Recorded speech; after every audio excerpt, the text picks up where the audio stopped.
Good morning. Welcome to moving your business into the virtual world with the London Growth Hub. Introducing myself and Marta Quiros, who are going to be with you this morning. And we're just, before we sort of get into the main proceedings, we're going to go through some housekeeping just to make sure that everything's here. Can you hear me? Question mark. And can you see the screen? If you can, obviously, and I know you can see this, if you can see this, then please type yes into the chat box, just so we've got confirmation that everything's cool. If you are having any tech issues, Virgilia is a message with a private message in the chat, and then we'll be able to respond to you directly.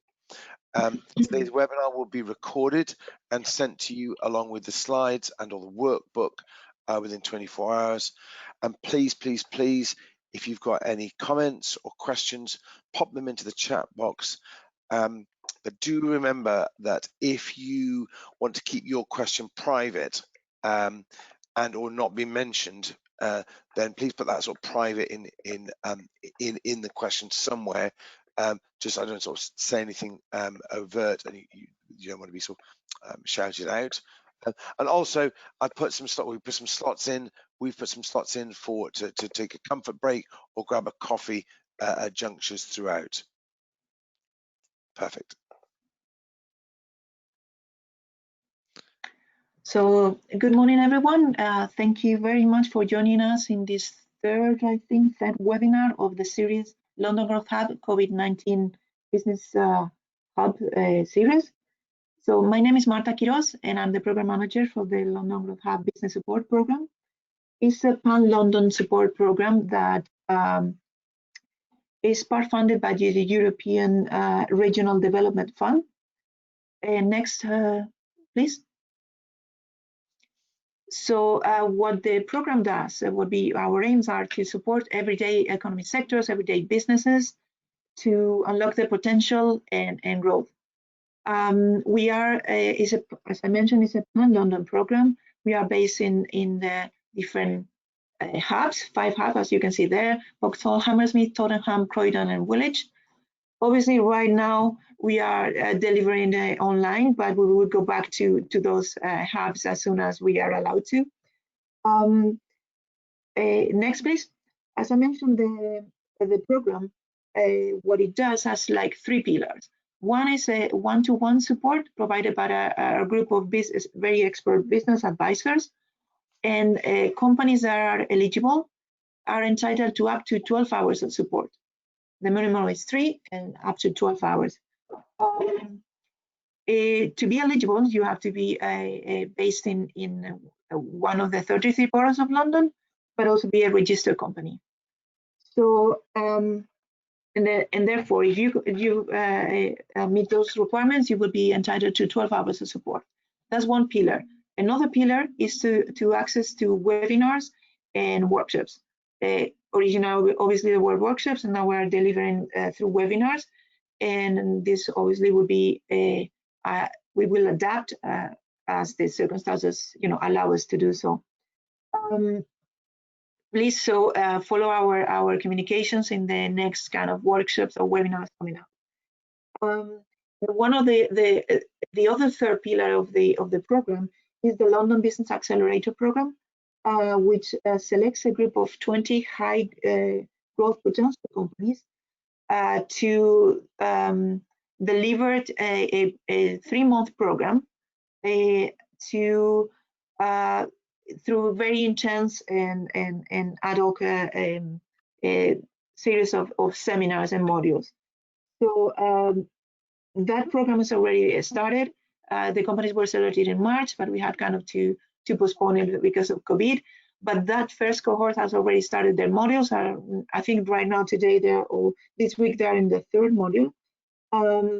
So please follow also our communications through the website to see when the next cohorts of this London Accelerator will be available. So if you qualified or you are eligible for that, please join us, because I think it's very, very interesting.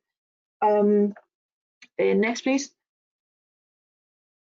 As I mentioned, as long as you are part of one of the 33 boroughs, so your company is based in those 33 boroughs, you are entitled to get this support.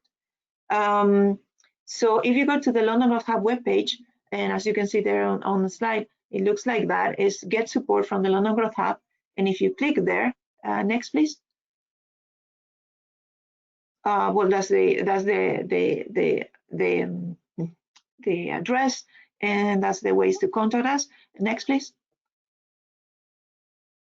So if you click in the previous link that I indicated, this is the page that we will see that explains a little bit how the program works, and you can book an appointment with one of our advisors. And if you scroll down the page, you will see a button that says book an appointment. Next, please.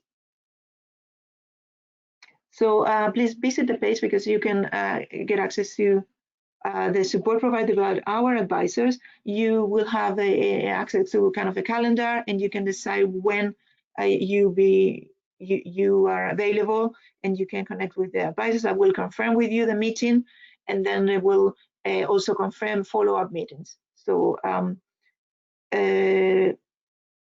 next, please.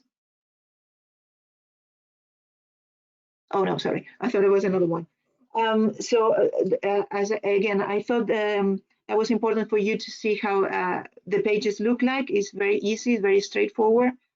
So please, after this webinar finishes, make sure that you complete the feedback form and let us know if you want to be put in contact with our advisors. We will send the information so they can contact you, or please visit the page and contact them yourself. Thank you very much. Now I'm going to leave you with our speaker for the day, our expert speaker for the day, Roger Jones, that will guide you through this webinar this morning. Thank you very much. Thank you. Please, Roger. Thank you, Marta. Bear with me as one moment. I'm just going to go into here, show my main screen. Okay, show this window. Right, so in just a moment, you should be able to see. Okay, I think. Okay, right. Now I'm just going to ask for confirmation that you can see a Google. Here we go. That you can see a Google doc here. Okay, and Virgilia, if you could just give me a confirmation that you can see everything. Perfect, excellent, thank you. Okay, what we're going to do this morning is sort of slightly different because we've got an amount of time that allows us to go in a sort of slightly deeper, slightly better way into a program or into an activity. So what I'm going to do is I've got a workbook prepared. I'm going to talk you through it in just a moment. So this is a Google Doc. Okay, Virgilia, the curator today, is going to share that link with you all. Okay, and there's a link to the document. Anybody who has that link can get into this document, and that means that if you go into it and then you go into File, top left, and go Make a Copy, okay, that then means that you can then make a copy for your business, okay, and then you can then hack, delete, mess around as you so wish with your copy. Okay, so what happens is that I've updated the workbook, and it means that then this is for the delegates to take a copy for their business. So that's all. So please make a copy. Otherwise, if you sort of stay within the original, it means you're just hacking the original, which means that that everybody else will see your changes. Okay, so please make a copy there. Okay, that's brilliant. But what I'm going to do is I've got a master document set up here, and I hope I'm just going to ask for confirmation. Is the master document large enough on my screen, or should I just I'll tell you what, I'll take it up to 100%, and then we're all good. Okay, All right, so moving your business into the virtual world. What I'm going to do to begin with is, and apologies, what I'm going to do, instead of giving you sort of PowerPoint slide after slide after slide, what I'm going to do is walk and talk you through a workbook, and the workbook is hyperlinked to all of the platforms and tools and useful bits of information that I've put in it for you. So that means that you're then able to have, you know, this document for you. You're able to modify it and then make it you know, your fit for purpose. So I'm just going to go into it a little bit. I'll just give you a framing and context, obviously, as the screen says. So my love, and I think my passion will come across, is in regards to digital analytics, and and I can't give a better definition than Avinash Kaushik from Google in 2007, saying about the digital analytics is the analysis of qualitative and quantitative data from your business and the competition to drive continual improvement of the online experience that your customers and potential customers have, which translates to your desired outcomes both online and offline. Can't do better than that. And what will come across is I'm going to show you an awful lot of tools that will save you time and money in going to about your business. Just to adding to that a little bit is the fact that digital analytics is my particular sort of passion. But what you're also going to see here is what I'm trying to do is get into this sort of growth hacking mindset, and don't get sort of put off by a sort of that phrase. Growth hacking, to my mind, is just doing the fewest, most effective things you possibly can to get the next lead or the next sale for your business. I have a sort of beautiful dog called Stanley, and he's sort of dedicated to spaghetti bolognese, and I want you to be as dedicated to your leads and sales as he is to his spaghetti bolognese. Funny analogy, but bear with me. And this means that I am going to hopefully introduce some very new things to you, where you're able to sort of take notes, take thought, and think, okay, well, it's Wednesday now. If I've got time Thursday or Friday, I can go through this workbook and work out what key points I'm going to put into business on Monday morning. You know, these are the things that you can sort of go to market with quite quickly. Okay. Outcomes from this are, I'm just trying to lay this out a little bit sort of more in a better way, is I'm going to give you the thinking. I'm going to show you all the platforms and tools. What I've done is I've created a workbook which pre this sort of condition, this COVID situation, was updated once a month. But now that we're in this sort of situation, I'm updating it once a week. So it's a live working document. So if you ever do need an updated version, obviously just ping me a mail. And I just wanted to go into this a little bit to say that one of the questions that came out from the last two webinars was, you know, you sometimes show us tools that are subscription tools as opposed to free tools. And I sort of tried to explain this in two ways. Number one, if you aren't paying for the product, you are the product. That's just life. And the second thing is time and money. If you have a free tool, it sometimes takes you quite a lot of time to extract the information from that. Whereas if you have a paid for tool, it means you can get to the nuggets of information slightly quicker.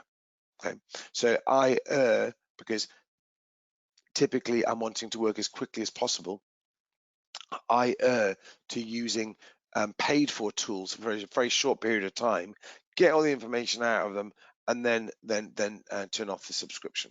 Okay. Actionable insight. This is me. I'm a one-man consultancy. I do audit and competitor benchmarking, digital strategy and go-to-market plans, online reputation, and I absolutely love performance dashboards. But I think you're going to get an awful lot of that from me in the next couple of hours. I am a business thinker.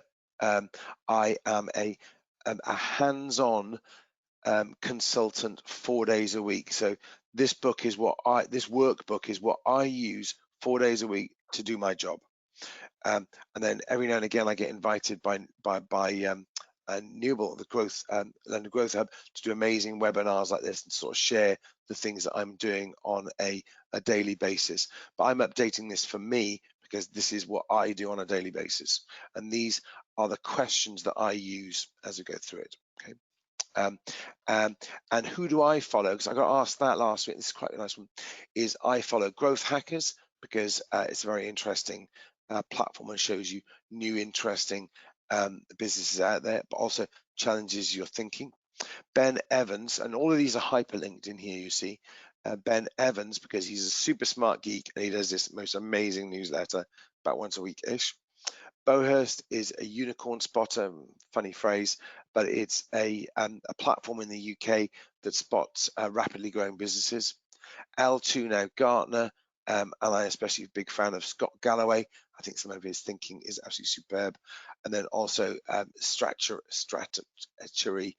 by Ben Thompson. Can never say that word, by Ben Thompson. What we're going to do here, I'm just going to reduce the size for just, there we go. Okay, what we're going to do is break down the session, this session, into 8 parts. Okay? And then we'll take a sort of strategic break after part 4.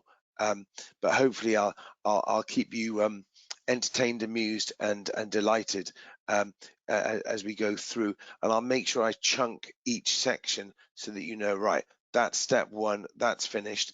And please, at the end of each section, I am going to pause and say, hey, any questions on that? And Vigilia is able to put the questions into my the chat widget on the right-hand side of my screen. So that means if you do have any questions, please ask, because I think that if you ask them, then you'll more likely find that other people who are here today will also have the same question, but didn't want to ask it. So please, somebody's going to be the first person to ask. Okay, right. So step 1, business information. Step 2, brand and reputation management. 3, we're going to go into target audiences. 4, objectives, particularly inbound content marketing. 5, how to tell stories. 6, technology and how to use the platforms and tools in the most effective way. 7, measurement and evaluation. And 8, which is actually the most important, a go-to-market plan, so that all of this sort of this thinking can actually be applied. Just say it. You could do this session today, have tomorrow and Friday to think about what you're going to do, and sort of mark out some of the key pointers, and then on Monday, start to take actions as a direct result of this. That's the sort of directive so that we're looking toward here. Okay, so let's start on to step 1. Now I'm going to start step 1. Knowing your business. And hopefully, if anybody's got any problems downloading the Google Doc, or just wants to make a PDF of it or something, or just wants to take it all in on the webinar and then get a copy thereafter, those options are all good. If you just want to just listen and take it all in, that's absolutely brilliant. Okay. So step 1. Step 1. What I want to try and understand here is for you to know your business and to understand what exactly you're after and define exactly what you're after. Now, I was able to see a number of the business names that were on the webinar today, but obviously I don't know which ones are actually on, and more importantly, I'm not quite sure what phases you're, but I was able to take in a number of the websites and have a quick look at some of the businesses. But what I'm trying to work out here is to get to on why I want to get to this point. It's that Simon Sinek, which is the point here. So Simon Sinek, if you've not heard him, an amazing TED talk. Simon Sinek asks the question, why do you do what you do? Okay. And that is actually a very good question, not only for you and your businesses, for your businesses or your organizations, but for you. Why do you do what you do? Why does your business do what it does? Because ultimately, and it's a great TED talk, and you can click through and you can get through to it, but ultimately people buy why you do what you do, not what you do or how you do it. And I think it's an excellent, it's a sort of 80, one of the TED 18-minute talks. If you haven't seen it, please have a look. It just helps you lay out a comparison between how the market, the way that Apple goes to market and the way that Microsoft go to market. Apple tell you why they do what they do, and Microsoft tell you what they do and how they do it. So there's sort of two fundamental things there. Just coming into the sort of the growth hacking, and I'm going to sort of bring in some influence from that. It's just understanding that sometimes, say for instance, you're new to market or you have a new product or service, then sometimes you have to really concentrate on, say for instance, engagement up front and building a critical mass of or a community of people before they actually start to buy. Sometimes you can get people to buy or your product or service straight away, but sometimes you have to sort of get them to think about it and contemplate life and the future of the world before they actually drop down into that buying section. So what I've got is a series of questions. So in each of the chapters, I've got questions associated, and I don't have your answers, but these are the very best questions I could possibly think to ask. And these are the ones that, as I say, keep saying, these are the ones that I ask businesses on a daily basis as I'm working with them. And I ask them as to, why do you do what you do? Why? Okay. Then let's come into the market. So have you qualified the market that you're in, the opportunities and your competitors? Well, it's interesting because you sort of think, oh gosh, but when you ask a business owner who their competitors are, they might well come back with a decent response as to who they think of their competitors, but more and more, it's actually Google who's deciding who your competitors are. And what we're going to do in a moment is understand how to understand who your competitors are within that Google market, but more importantly, what the opportunities are and how you can disrupt or beat your competition. Okay? Because ultimately, you need to look at the analyzed trends. I'll bring this to life in just a moment. And how is demand driven? Is it via websites or via e-marketplaces?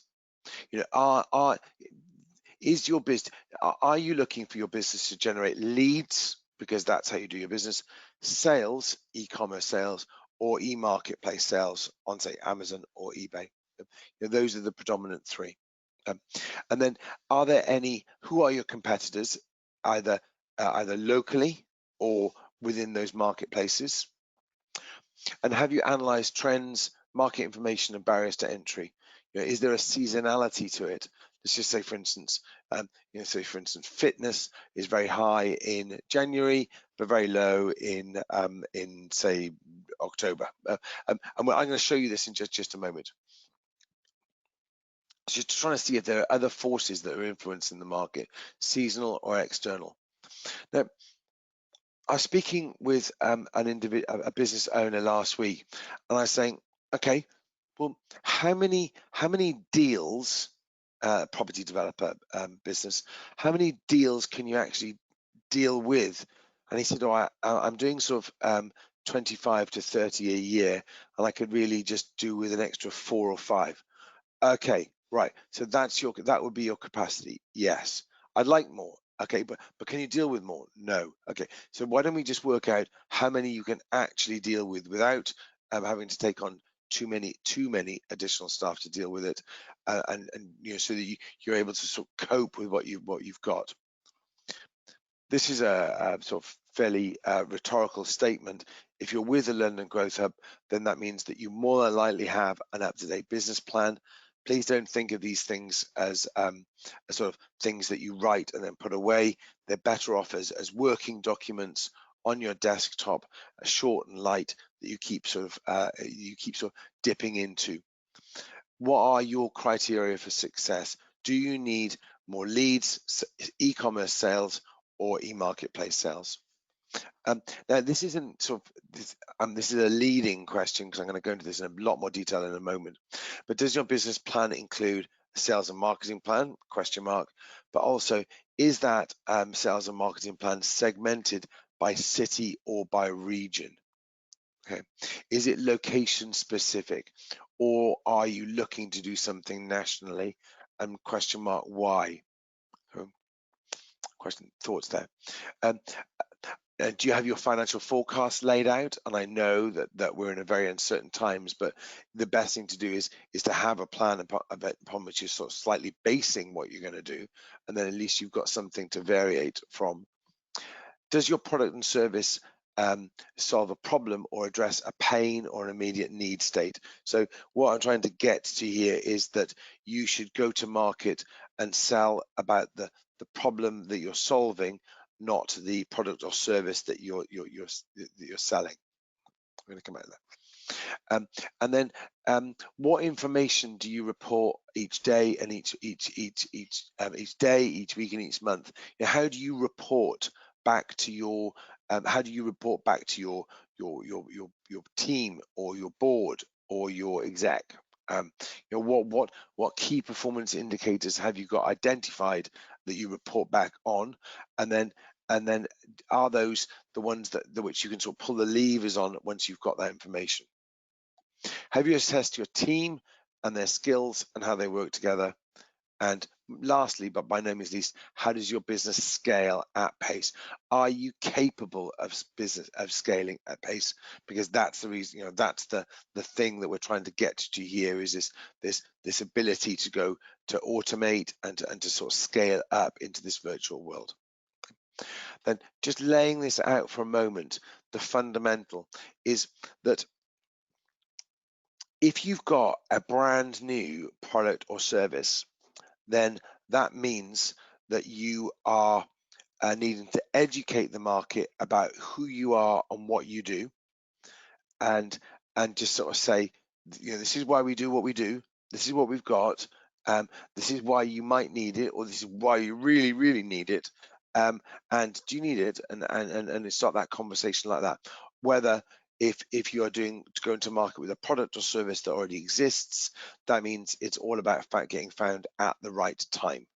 So you'll know from just literally looking at this, you'll know which one your business is in. Okay. I'm nearly there, and I'm going to go into the tools in just a moment.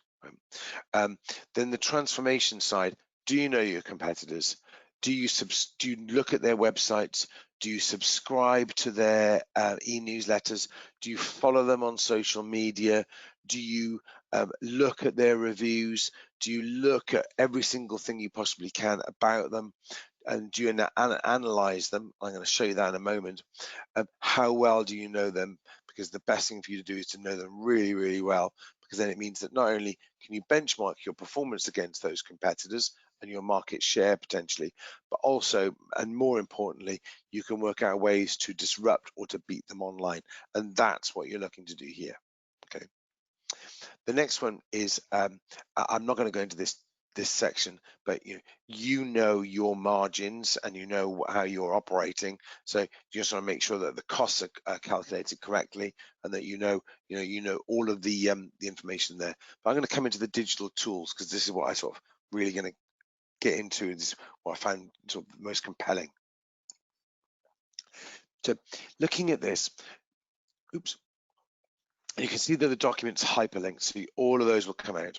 Right. So I was obsessed. In 2010, McKinsey published a report which identified which were the top 60 global cities. Okay, and what I was this was sort of, it was in time with, but what I was trying to understand is which would be the top global cities in 2025, because it meant that some of the traditional cities or locations that you might wish to think about are no longer there. And I know that this is sort of quite sort of bizarre. I'm thinking initially that I'm focused, and I am focused on London. But it's just, just thinking, oh my word, if you've got a really good business and a really good setup in London and you're doing great things here, then you can expand to other like-minded locations within the UK. But if you're doing really well in London and you're in a really good competitive market, then you sort of think, my word, I really should look up and think about that sort of next export, that next step into that into that really exciting world of getting business internationally. And so I'll share this, what McKinsey did is that they created this amazing urban world app, which I'm going to show to my camera, which is a bit bizarre, but it means that you can spend some time looking at various locations around the world, and you can understand as to what's happening in particular cities around the world, so that you can think, oh my word, why should I limit myself to London, which is a great city, love it, but why should I limit myself to London or the UK? Oh my word, if I get my product and service really right, is there any reason why I wouldn't, couldn't, or shouldn't think about going into that that export market? And what this does is it lays out the thinking as to, I keep coming back to it. It keeps coming back to location specific, really be tight. And I prefer to do business by city rather than by region or by country. I'll explain that a little bit better in the fact that, say for instance, you're going to market in London and you're going to market in Manchester, then there's a fundamentally different way in which you would approach the market. You would speak to the individuals, almost as different as if you were going to market in Barcelona and Madrid. Fundamentally different language, vocabulary, and culture. Then I'm going to just click through these things and just show you I'm not going to play it for you, the Simon Sinek TED talk, which I said is absolutely brilliant, and it will help you help you find your own answers as to why you do what you do and why your business does what it does. I'm always, in the first instance, whatever I'm looking at, I'm always thinking, oh my word, what's the trend on this? Is there a seasonal trend? And so recently did a project with an amazing business down in Wandsworth, Secret Saviours, that we were doing stretch mark prevention products. So I'm just going to come in here, stretch marks, search term. So then you can see that in the last, so let's just do the last 5 years. Why not?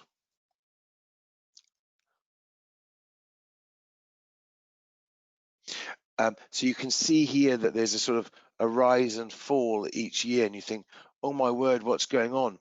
Well, in actual fact, there's a seasonality to the searching for the keyword stretch marks, because lots of people have a little cuddle at Christmas, and the third trimester is entered typically in the summer, national average, and that means that this particular product trends sort of mid to late summer, because seasonally that's when people are looking for that. But if we were to put in here, say for instance, fitness, it's a fairly obvious thing that there's going to be a massive spike every January, because every January people want to sort of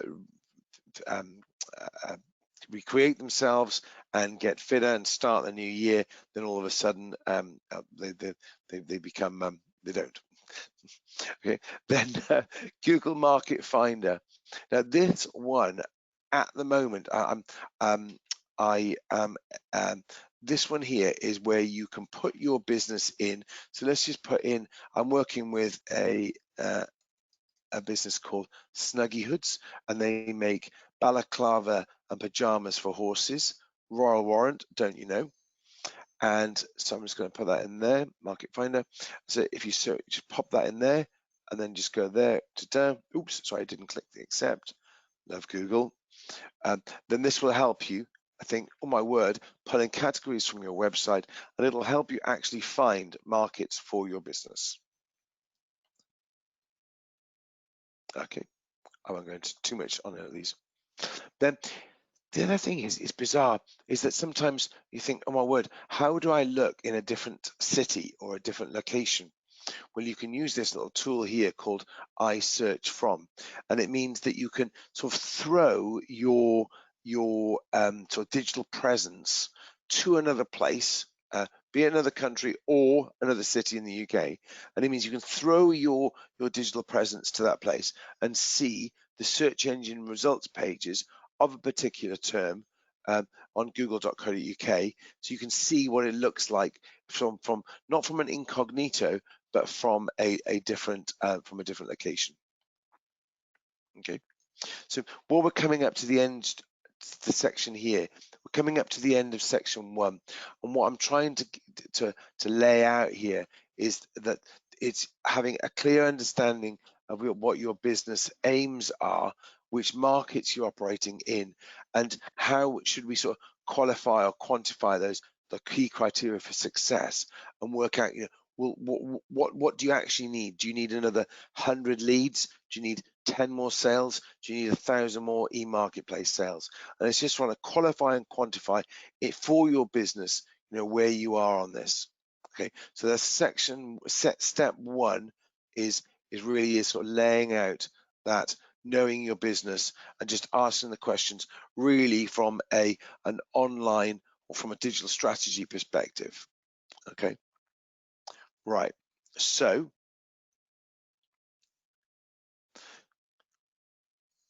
I'm going to take a mental pause there. If you do have any questions, please pop them into the chat, and then I will try and answer them as we get to the end of each of the sections. So thank you for that. Right, in regards to brand, what I'm trying to do is help you develop a clear and a personal brand position and value proposition. Tick. And I sort of wrote down from various sort of papers and research. It's interesting that it's now seen that 1.7 seconds. Lots of people sort of play around with that figure. At 1.7 seconds is the time upon which somebody finds your site on their mobile phone, and if you can't convey your mission, vision, and values, your story over to them, they can't get what you're going to give them in that time, then they are literally clicking off and going on to the next site. Sort of very sort of cappuccino froth levels of concentration going on, and I think we are all like that. We really are. Oh my word, if this page doesn't load quickly enough, or if it doesn't tell me what I want to know quickly enough, I'll just go to somewhere else because life is just literally too short to sort of stay on here. So 1.7 seconds. So, okay, with this in mind, could you look at I'm going to look at one of my businesses.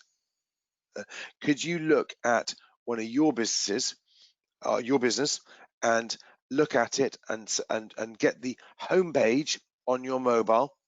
And could you look at it on your phone and in 1.7 seconds give it a great big sort of wink on it and go, okay, take it all in, 3, 2, 1, yep, okay.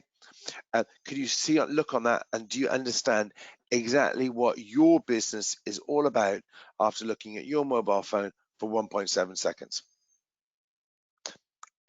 Okay, as a quick, I'm not quite sure whether we can do a poll because I think they need to do those in advance, but as a quick response to that, does your website, my question to you all is, are you happy with your website's presence on your mobile phone in a 1.7 second look? What do you think? Are you happy with how it looks? Let's just see if we can get some chat in from some questions from that. Right, what I'm really coming into is the mission, vision, and values. Do you have your mission, vision, and values sort of clearly articulated throughout your business, within your products and services, and is a value proposition is a promise of value to be delivered, communicated, and acknowledged. Do you have that? And does that sort of thread through everything, every single thing that you do? So I'm going to introduce you, if it's okay, to a concept called gives and gets. So working with a London-based garden designer, and looking at the things that the garden designer gives a client. Okay, so the garden designer gives a 2-hour consultancy, capture of brief, a garden design and build, and a maintenance plan. That's what a garden designer gives.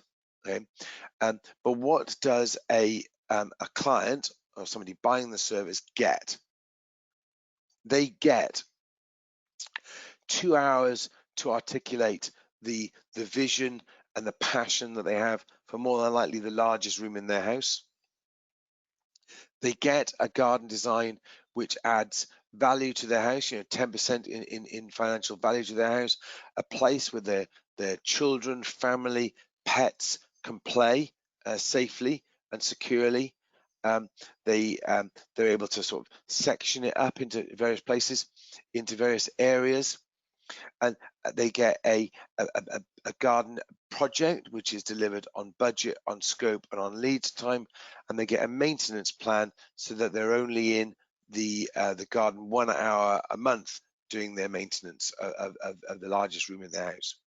And so what I'm trying to get over here is the point whereby we are trying to sell on gets, not on gives.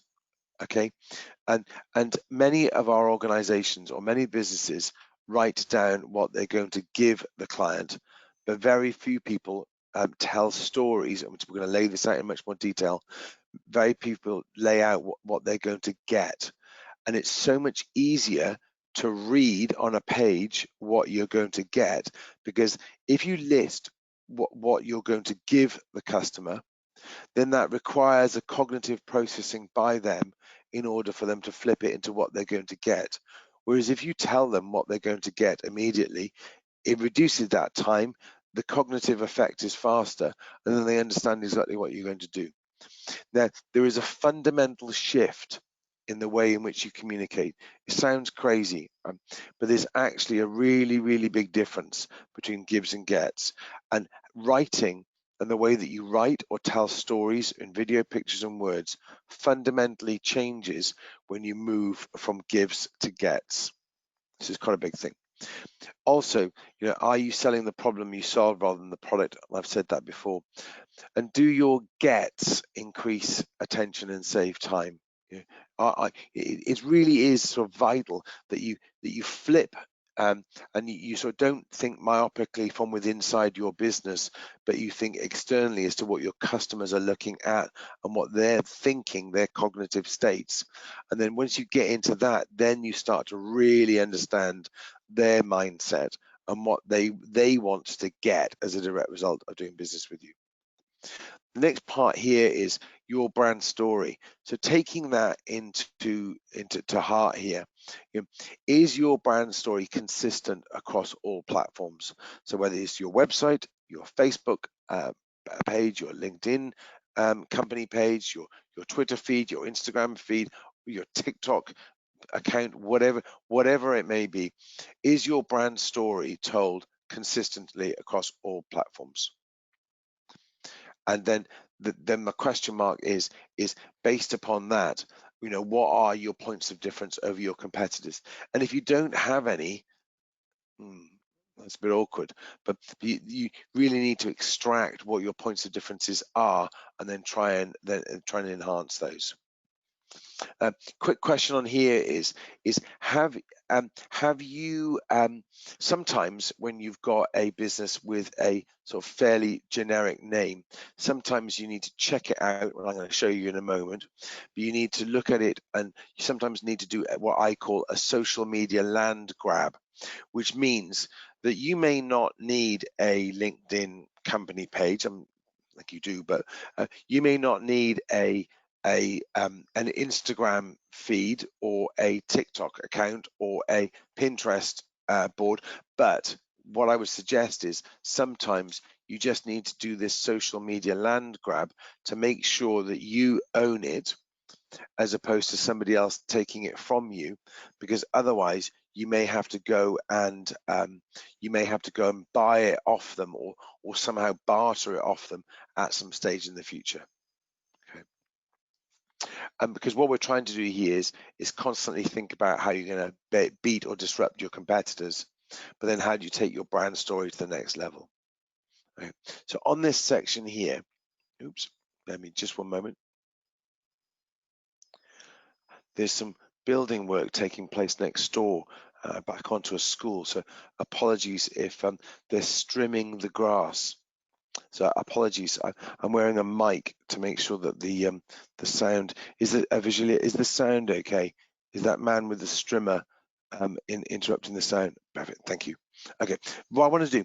So in regards to this, have you looked at IPO? So the Intellectual Property Office. Okay. This is a UK thing. It means that you can look at your name, your marks and your phrases or your products and services, just to make sure that they're unique. It means that, do you have your intellectual property, copyright and trademarks protected, and do you need to? And then if you're doing business in the UK, you could or should think about going to more than likely a lawyer to go through that process of getting that registered. Or if not, if you're going to a higher level, then you could go to WIPO, which is the World Intellectual Property Office, which is just here, where you're able to check the same. Now, in regard to brand and just really understanding what's going on, I'm a particular fan of this tool. I don't get paid by any of these tools, by the way. I just use them a lot, some of them. So Quintly is a particular favorite at the moment. I'm going to mention it in a sec. But Quintly is an excellent paid for tool that you use to evaluate your brand, your social media profiles versus your competitors, and it can work out how many people or how many fans or followers you and your competitors have. It can work out how often you all post, how interesting your posts are, and where the most engaged communities are within your social media presence of yours and your competitors. And I find this sort of tool really interesting, because it means that I can then see where a competitor is getting great traction, and where potentially, if I'm going to beat or disrupt them online, I can maybe go in and usurp them in that particular place. And then I'm just going to show you this one, and I use this quite a lot. This one's called Semrush. Okay, so I'm working. Let's have a look. I'm going to use the secret saviors again, actually. Okay.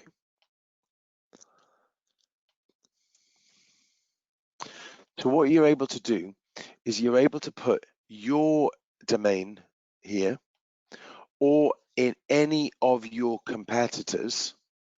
Okay, we can, if anybody fancies pinging their domain name in, I'll gladly pop it in just so that you can see your own. If anybody wants to, I could gladly pop in one of yours. But you're able to see here. Okay, you're able to see the domain name. You can see the amount of organic search, paid search, the number of backlinks, and the level of ads. We can see the trend to see whether there's any sort of any seasonality going on in campaigns. We can see the keywords. We can see the amount of organic keywords. So let's just say, for instance, they're obviously running on a very big brand campaign, but you're able to look at who the organic search competitors are, the competitor map, And this is a really, really interesting metric. It's the number of people that find your business via your brand name. Say, for instance, Naked Wines has a very strong brand name, quite rightly, but it's interesting to see, and if you're in a very competitive market, it's interesting to see which brand has the strongest pull and then the greatest amount of branded traffic to their sites. Then you can see the top paid keywords and what they're bidding on.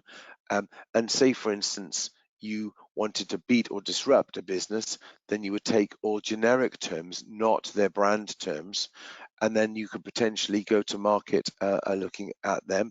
And then you can actually see what ads they're running, what copy they're using, and then really understand an awful lot about the business. But then you're able to run this for both your own business, but that of all of your competitors. And then all of a sudden you've got a really good plan, so you can really understand yours and your competitors' search and an awful lot of social information here, because you can also go into traffic analysis to the left hand side,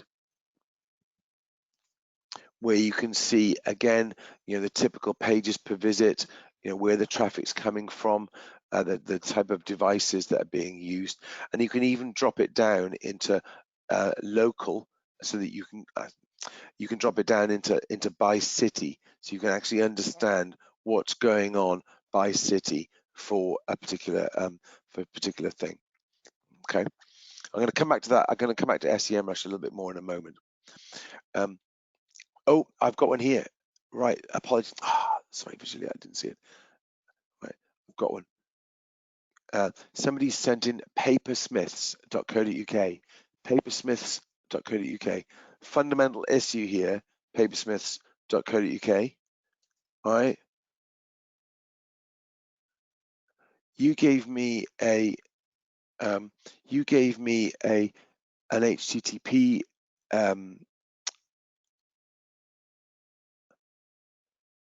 okay.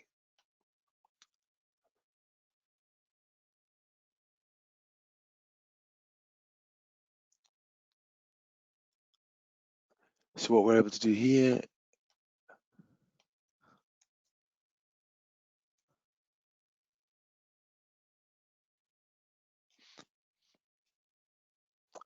it defaults to US because I was doing some work in the US yesterday.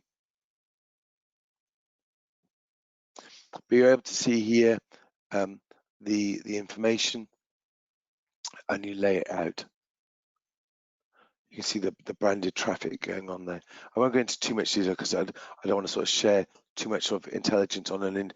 But if you wish to, if you want me to run an analysis or a thing on your particular business, then ping it to Vigilia or to me at the end.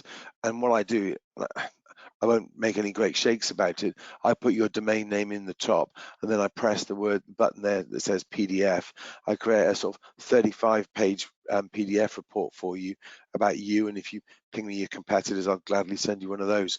They're very fast, very, very quick tools, and I use it sort of all day, every day to do competitor sort of analysis. So please, if you so wish to grab a report, and happy days. I can run it on Friday when I've got some time. Coming down into Brandwatch, iApps. Now, Brandwatch is a favorite. I've used it for years and years and years. I won't log into this because I've got some intelligence in the information that I'm running. But what happens is Brandwatch is an amazing tool. It is expensive, but it does a purpose. So Brandwatch is a social media monitoring tool, which I use for 3 predominant reasons. Number one is that you find keywords in search, then you create queries in Brandwatch, you send out those queries, and the Brandwatch spider sort of indexes the web and then comes back with all of the iterations of those words. Brandwatch is a smart tool. It then converts those into a dashboard, and I use it for sort of 3 real reasons. Number one, is that I can understand the key contexts of conversation, the real topics of conversation that are going on, which means that I can create interesting and trending content. Tick. It means I can see location-wise the key locations, both geographically and or online platforms or tools where the conversation is taking place. So that means that I can either create accounts or even advertise in those locations. And then the third thing is I can identify key opinion leaders. And then within the key opinion leaders, I could either recruit them as brand ambassadors, I could ask them to share my content for me, or I could even advertise to their followers. So you'll see here that this is like an absolutely ninja tool that you can use for, you can either use it for a short period of time to complete a piece of work, or you can use it in a much longer way, much more strategic way to really listen and engage with your audience and or find new and or get incredible insights. It's a really smart tool here as to how to go about that. And there are X number of other tools out there that are also capable of doing all these jobs. I'm just showing you the ones that I use. I don't have any endorsements. I don't get paid by. I just use them because they're the best ones. There's also a social mention. And I used that recently. That's a free version. Then just on the basic things. So do you have your business name and your competitors or your products and services running on Google Alerts? So this means that every time that Google finds a new iteration of your word, you can see here, we're working with Dashell Helmets, an amazingly cool cycle helmet business.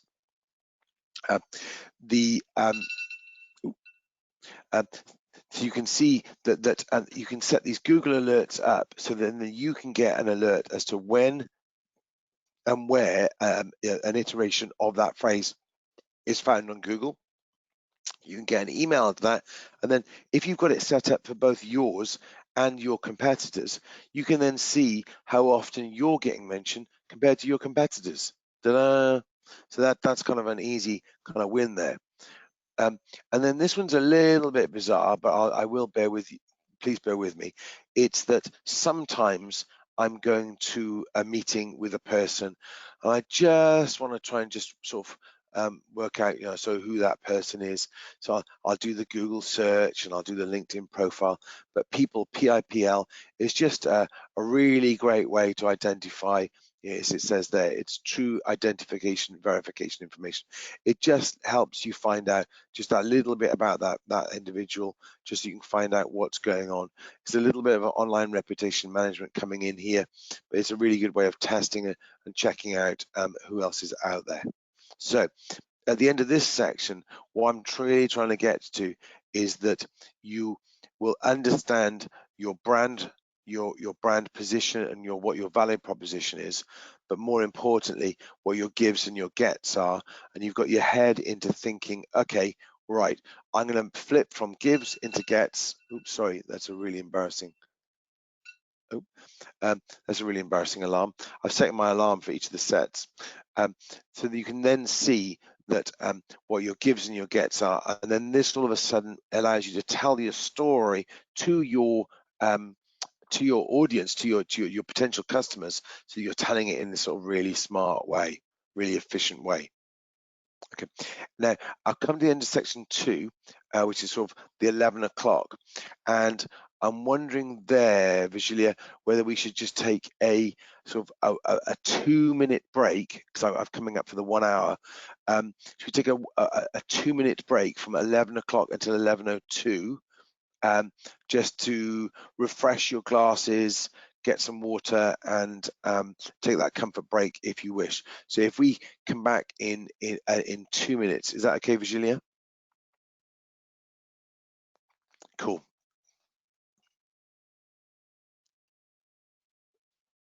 Actually, I'm going to go and refill my water bottle, so bear with me just one moment.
Okay, 11:02, off we go, if that's all cool.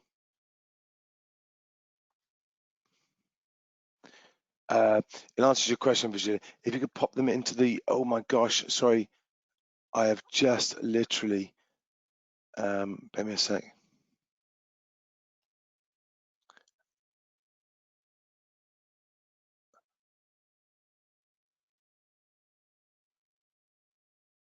Okay, I'll cover these questions. Apologies, Virginia. I was focusing on my paper. Right. So, okay, just going through. In answer to your question, Sunita, yes, early startups are the best fun in the world. Mission. Remy, I can come back to you with an SEMrush report. And of course, John McKenna, yes, I'll get a list of all of these and I'll ping them out to you. And I'm sure that Virgilia, we can get that sent out to you. So of course, I can send that. Yep, yoursystems.co.uk website. Yes, of course I can do that. I can ping them out in the hour after we finish up here. Okay, of course. Right, so section 3, audience segmentation. This section is well, how well do you know your audience? Okay, and what we're getting to here is, okay, do you understand who and what they're all about? And so there are two ways that I predominantly do this. And I'm just going to talk you through sort of option A and option B. Option A is where I come and I think, oh my word, I need to create these sort of multiple personas and use cases. And that might be a sort of a phrase that might be new to you. But what I'm trying to do is try and work out the audience types and what they're trying to do. So the multiple types of people who are buying your products or services and their user journeys, their use cases. Okay, and there's two ways I sort of typically do this. And option A is multiple personas and use cases. So what I sometimes try to do is create this sort of these fictitious personas and then bring them to life, who they are, what they're doing, and how will you engage with them. And I sort of try to map out their cognitive states. I'm going to increase this here. This is an historic, as in not live, user case for somebody buying some brake pads, and we broke the problem solving task down into 7 phases. And then we looked at the cognitive states in the red boxes at the top, and I can share this with you in absolute detail. Cognitive states and what they were thinking.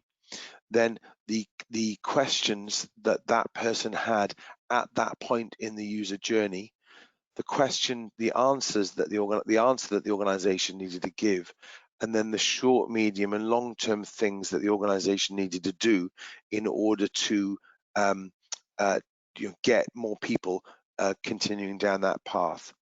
So what it means is that you have to sort of get your head absolutely into your users.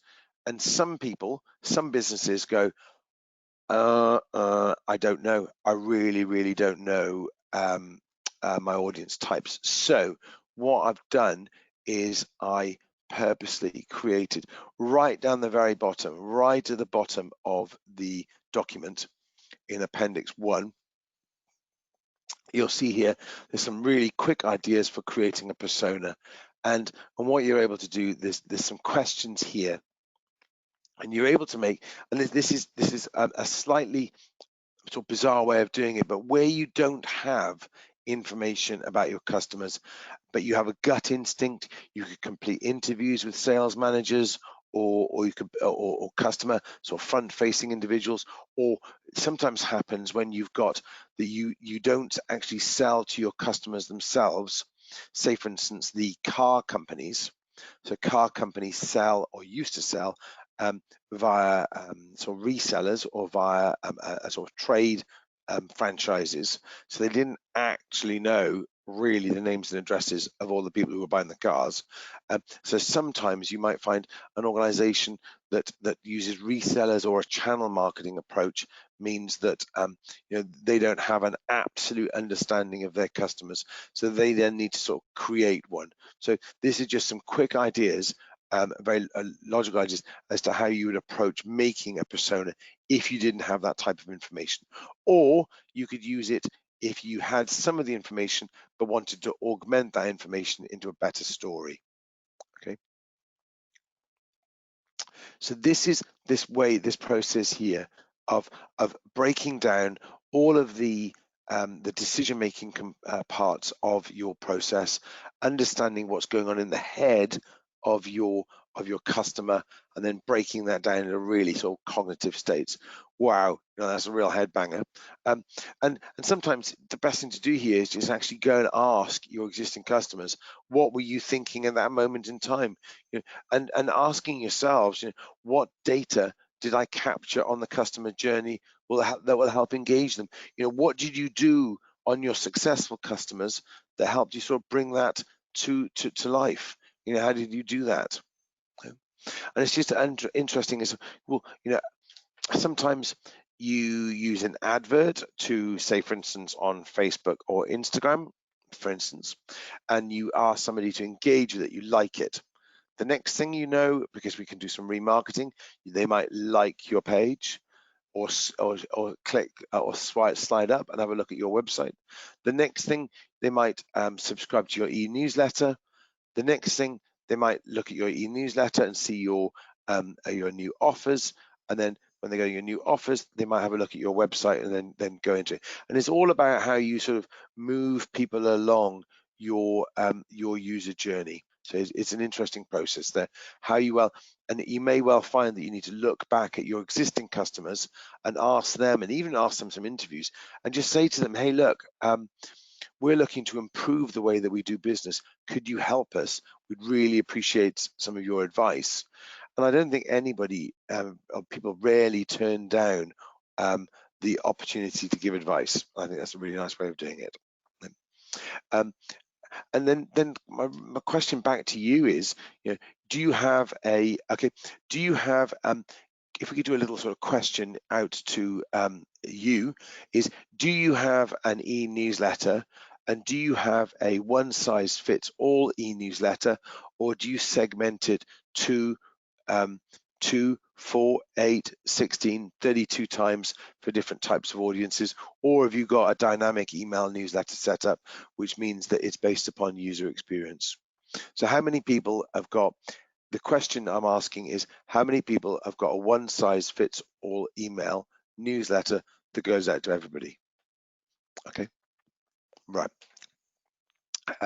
Then just understanding what data is available to you from other sources that you can potentially sort of tap into. Option B is where you work out, you don't worry about who they are. All you want to do is work out the jobs to be done.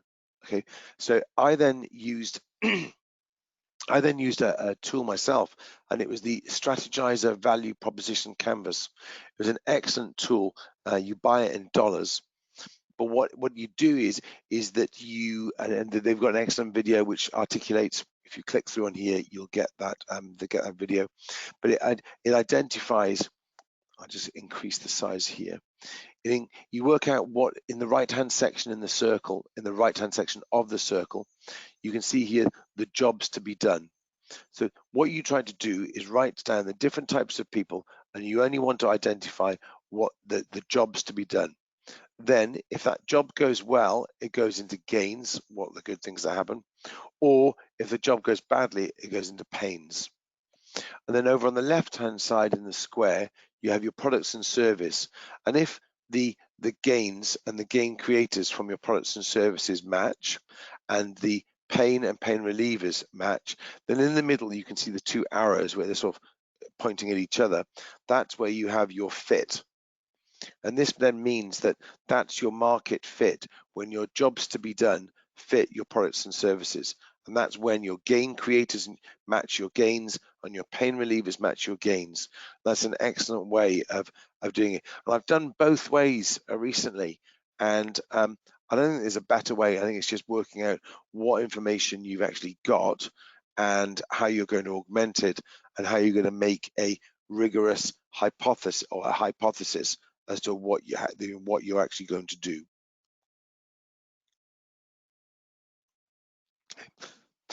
Because ultimately, and you can see one here, ultimately this is a finished version of a strategizer value proposition canvas for a fencing business, and to the right hand side you'll see the jobs to be done. If things went well, you can see the things in pink in the middle, down below in the grey, the products and services to the left hand side. But in actual fact, the thing that sits in the middle is garden proud. So it's got absolutely nothing at all to do with fencing. It's got to be the fact that people want to be garden proud and sit in their garden and just be, just feel pride in that. Another way of augmenting your data, let's just say, for instance, an amount, but not an awful lot, is to think about using Experian.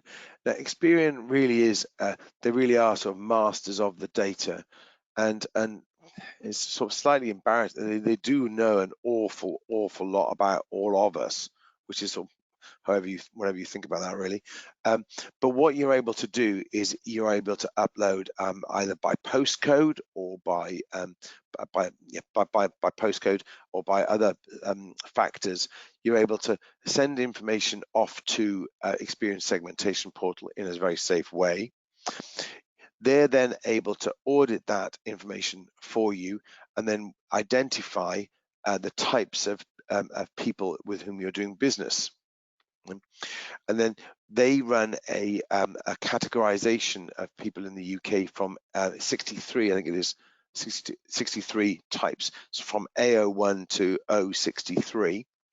And it means that then you have an idea, and this is a screen grab in front of you,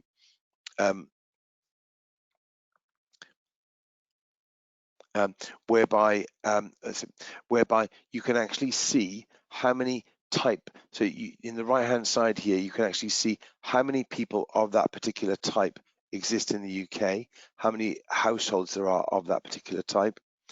Going down the left hand side, you can see an overview of that type of person.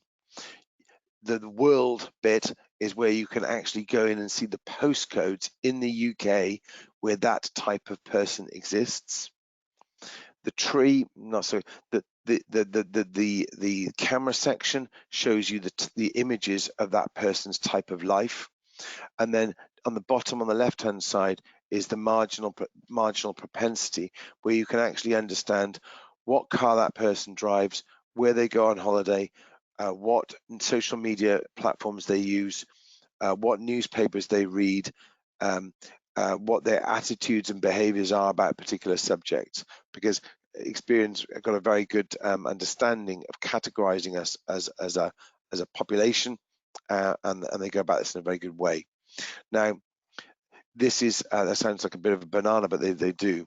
The one thing that you can do here is, if you don't want to spend an awful lot of money with Experian, you can use their free service called Experian Intact, where you can upload in a safe way customer data to a safe data portal.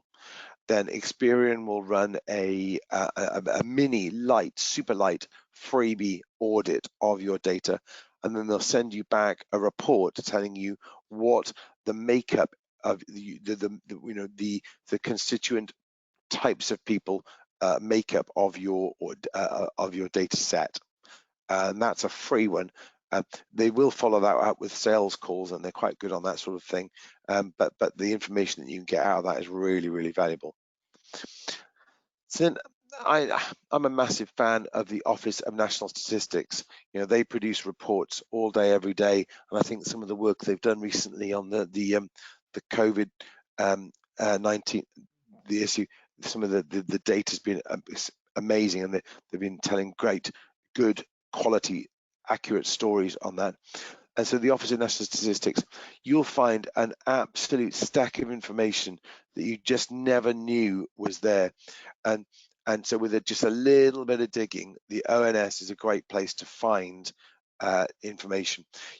Say, for instance, going back to the secret saviors, you could find out the fertility rate by area of the country, by month of the year, by age of the individual. There's an awful lot of information you can find out, all within the Office of National Statistics, and they really are, I think, they're a brilliant organization, and they really do try to help you they make the data more accessible. And then from a sort of straight up and down, from a city perspective, the London data store is excellent, and I think it started 1 or 2 mayors ago. I really like it in the fact that I found of the 33 of the different boroughs, you can get analysis and slicing and dicing and just an understanding of the things that are going on in the sections you can see here. So I think it's a really, really good thing that you've got city-based data sets, and that's really cool. And that just means that potentially you might not actually be location specific as in city, you could actually be sort of borough or even postcode specific within that city, and then that would be really smart, because then you really are accurate in the way you're going about your business. So as I've said, I think that subject to your business, subject to your scale, I think that Experian on the wrong page. Subject to what you require, Experian Segmentation Portal is an excellent thing to understand the geolocation data of your customers. Experian Intact is their lesser known, and you can it's free. It's an online data cleansing with free. Well, it's online data cleansing with free data audit. I don't use it for the data cleansing at all. I use it for the free data audit. But that's by the by. Then a really smart tool here, and this one's called Tracker. Now this one is an expensive tool. When it loads, it'll load in a sec.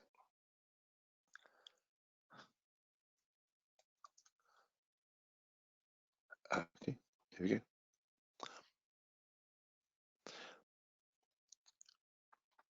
So Tracker is a way of identifying individuals that are subject matter experts within your area. What I think I'm going to try and do is I'm going to log in. Let's just see if this works. This live demonstrations, gotta love them.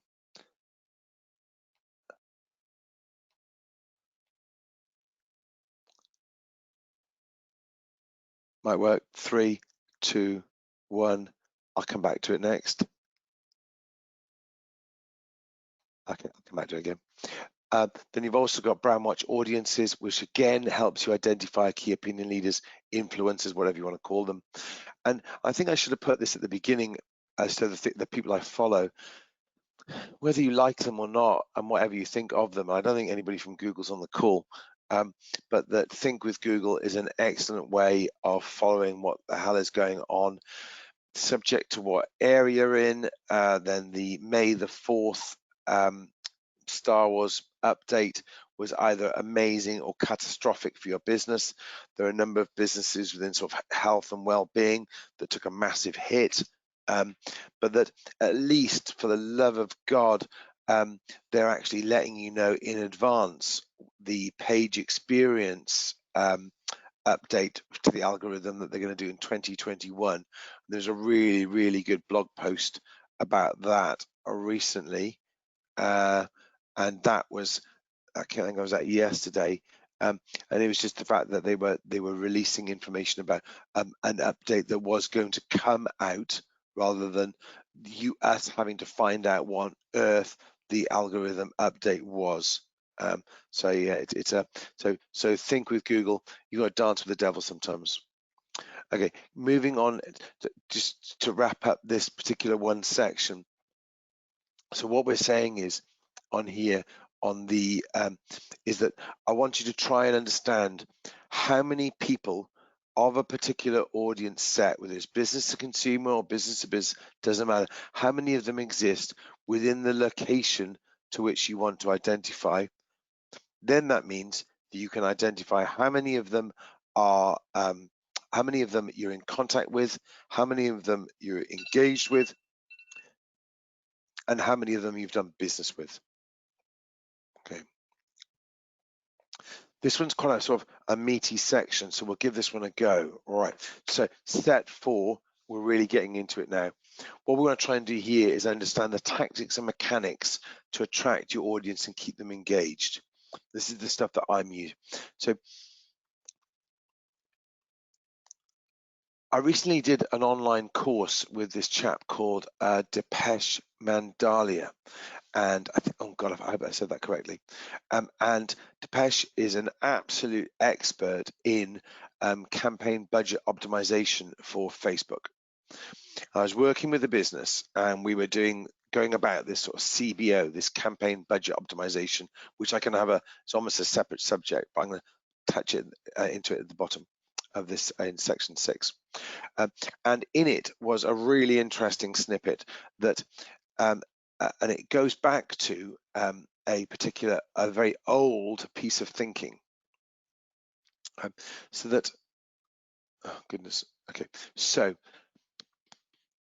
we took, I then thought, oh my word, I better use this. So I took a brand new startup business that was going to market for the first time, and I took David Ogilvy, who's a bit of a sort of big hero in the sort of advertising from years ago, Mad Men days, and he wrote a paper, a manual here for selling sort of big Arga cookers. Okay, and what it did is, and this is very old, what it did is it broke down your tactics and mechanics for the Arga salesperson into attack and defense, head and heart. And you think, oh my word, that's outrageous. Why would anybody use some 1950s thinking in today, in 2020? But bizarrely and outrageously, I used the David Ogilvy New Standard Arga Cooker manual to create attack and defense, head and heart tactics and mechanics that were then merged into campaign budget optimization ads for Facebook.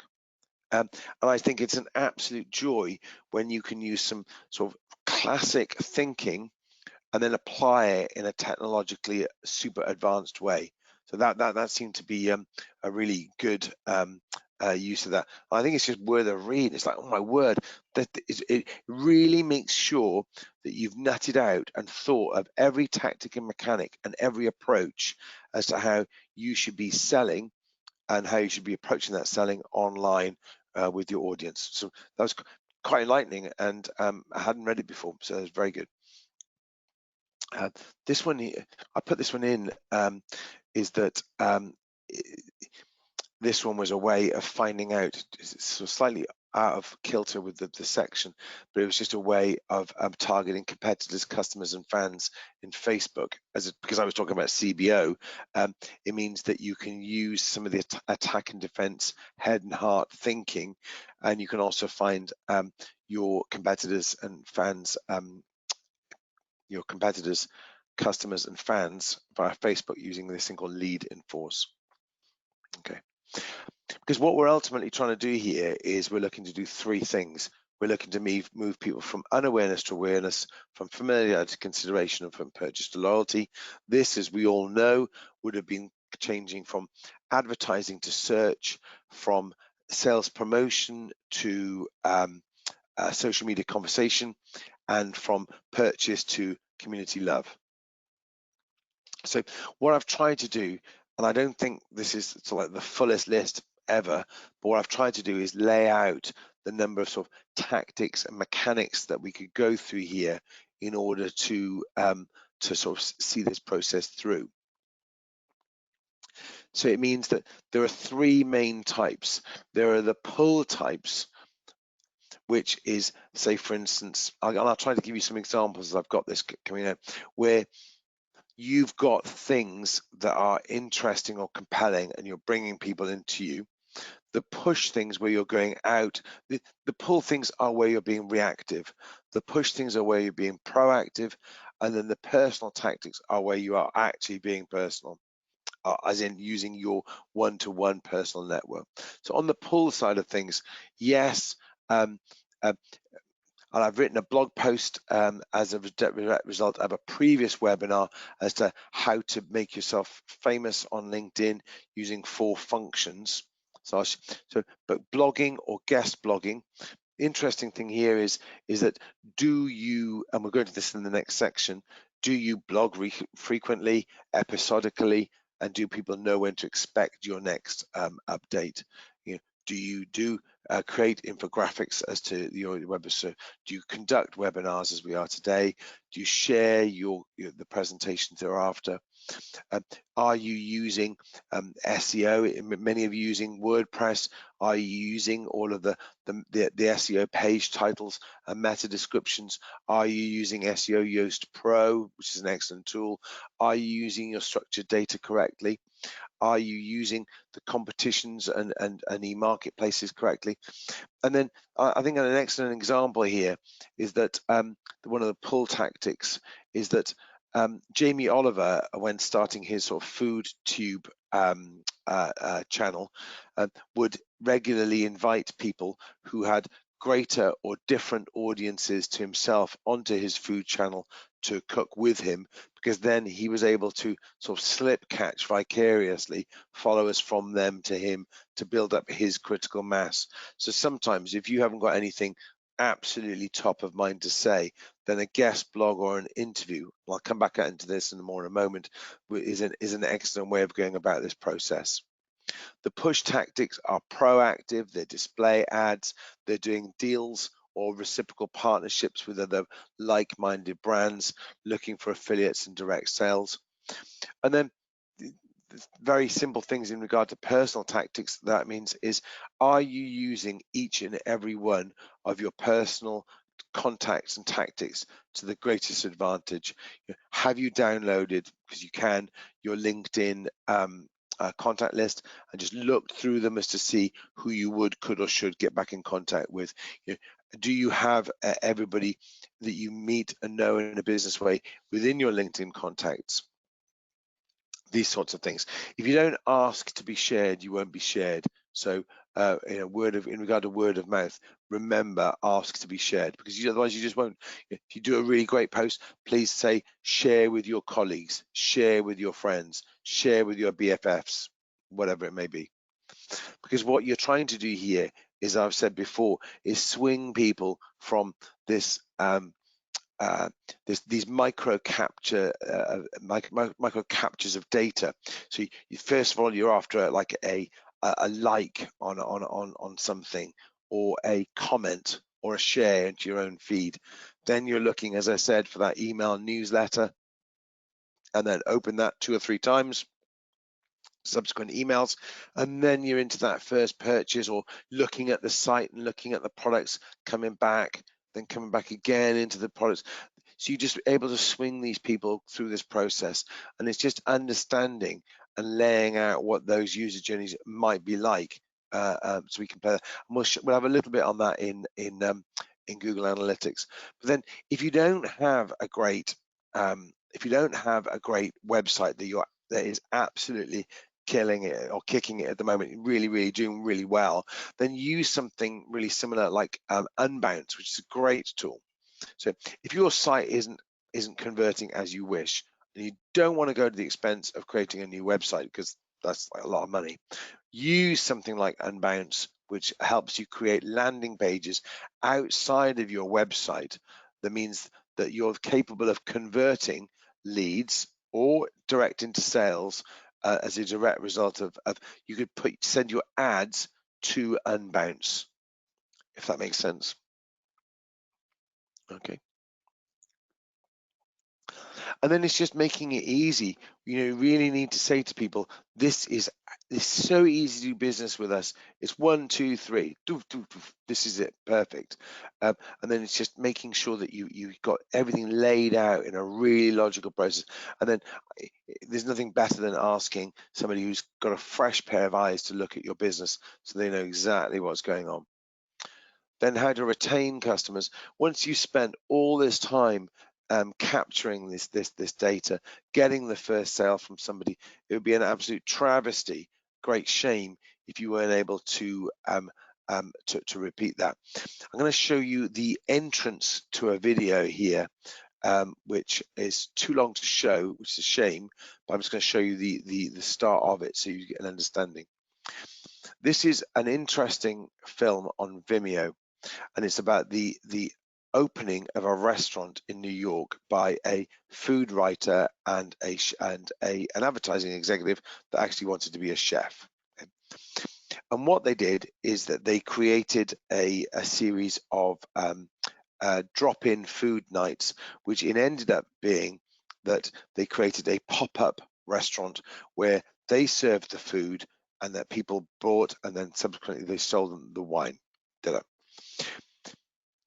And that they knew, or that their point, my point of the story is that what they wanted to do is that each evening, 8, 9, 10 o'clock in the evening, the members of this team could look around the dining area where the food had been eaten, the drink was being drunk, the conversation was flowing, and the whole area, the whole vibe of the restaurant reached this magic moment, this aha, this magic hour. And then they knew they'd done their job. So yes, they were a food and drink restaurant, but their moment when they knew that they'd succeeded with their customers was nothing to do with their food or their drink. It was this magic hour that they looked to achieve each evening. So it's a really interesting story as to how they go about achieving that and then what they do to recreate it. How do you, I go back again to my previous question is, do you have a one-size-fits-all do you have a one-size-fits-all email that goes to everybody, or do you slice and dice your emails into in different sets? So I was working with a lingerie business, and they had a one-size-fits-all email. So what we did is we went, okay, there were when we looked at the database, there were men and there were women who were buying the products, and then there were people that had bought and who hadn't bought. So what we decided to do is you could sort of split that into 4. So you could have the men and women who have and haven't bought, and then you're able to send either sales promotions or added value messages to each of those, and using the messages and the gets as to why they would buy the product or service. So it's so much more powerful to do that. There's not that much more of effort in regard to writing of copy and labor, but my word, the conversions are amazing to flip from a one-size-fits-all to a segmented newsletter. But then if the technology is available, MailChimp is absolutely amazing at doing segmented newsletters where you're able to sort of really populate the cells on a newsletter with usage characteristics from how a person has done business with you, or a product or service that they've bought, for instance. Okay. If you really are struggling with your email newsletters, then there's nothing better, and a business called Springwise does this, and nothing better than just sharing, and I don't mean just sharing, your last 4 or 6 blog posts with a headline, an image, a title, an excerpt, and a link on your newsletter, because then what that actually does is it means that you're using your blog post information twice, and you're using it not only for a blog post, but you're using it for your emails as well, because the likelihood is that they haven't looked at those blog posts. I think that there's just a beautiful way of going about this process. And then if somebody unsubscribes or doesn't want to buy again, ask them why, with etiquette, of course. Treat them like royalty if they do, if you can get them to come back into the buying cycle. Give them added value things rather than sales promotion discounts off if they come back into the fold. Really ask them, really look after them, because ultimately you spend an awful lot of money getting new customers. It'd be a shame to let them go for a less cost. Okay. Oops. Then, in short, make them happy. Then, just taking my nuance with location to the bringing that back again is, can you localize your tactics by language, country, city, and persona? So what I'm trying to do here, and I'm always trying to add a layer or a level of sophistication to what you're doing, is can you localize your tactics and mechanics to a specific location? I think I did a project once with a bread company. They baked bread, and we worked out really quickly that people call a bread roll different things in different parts of the country. So, and even in 3 different areas of Manchester, they actually called a bread roll a different thing. It was most bizarre. And in Edinburgh, literally, and I think just as local dialect changes every 7 miles, then I think the name for a bread roll changes quite often as well. But let's go back into the tools here. Again, I come back into the Semrush to look at your competitors to understand what on earth is going on. I found this recently, and you have to you can take this one with what you think. Right? A guy called Neil Patel, really nice, really top guy, and he's launched this platform whereby you put your domain in, and then it runs a very similar to. I tell you what, I'll run it for one of the businesses. Oops, here we go. I'll run it for one of the businesses that is just popped their names in. Okay, I'm going to go for US English. Okay, so you can see here, you can see it really nice, and so you can see here it'll come through into maybe there's something stopping that particular URL from being chunked. Okay, I'll come back with that in a second. Actually, I'm going to use this company here. Apologies for this. Okay.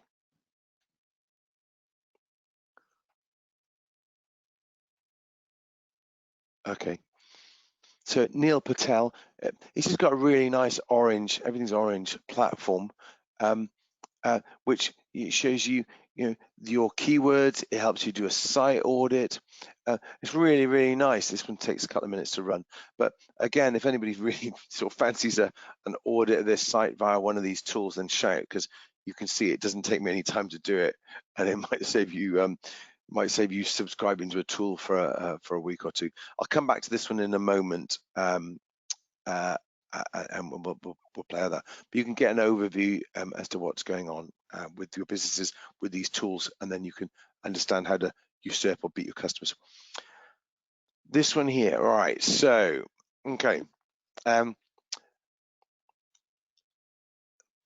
In regards to gives and gets, the biggest challenge that we all have is ensuring, or what I believe that we should be doing is if you wish to be interesting online, then the best thing you can do is to answer the questions that people are asking online.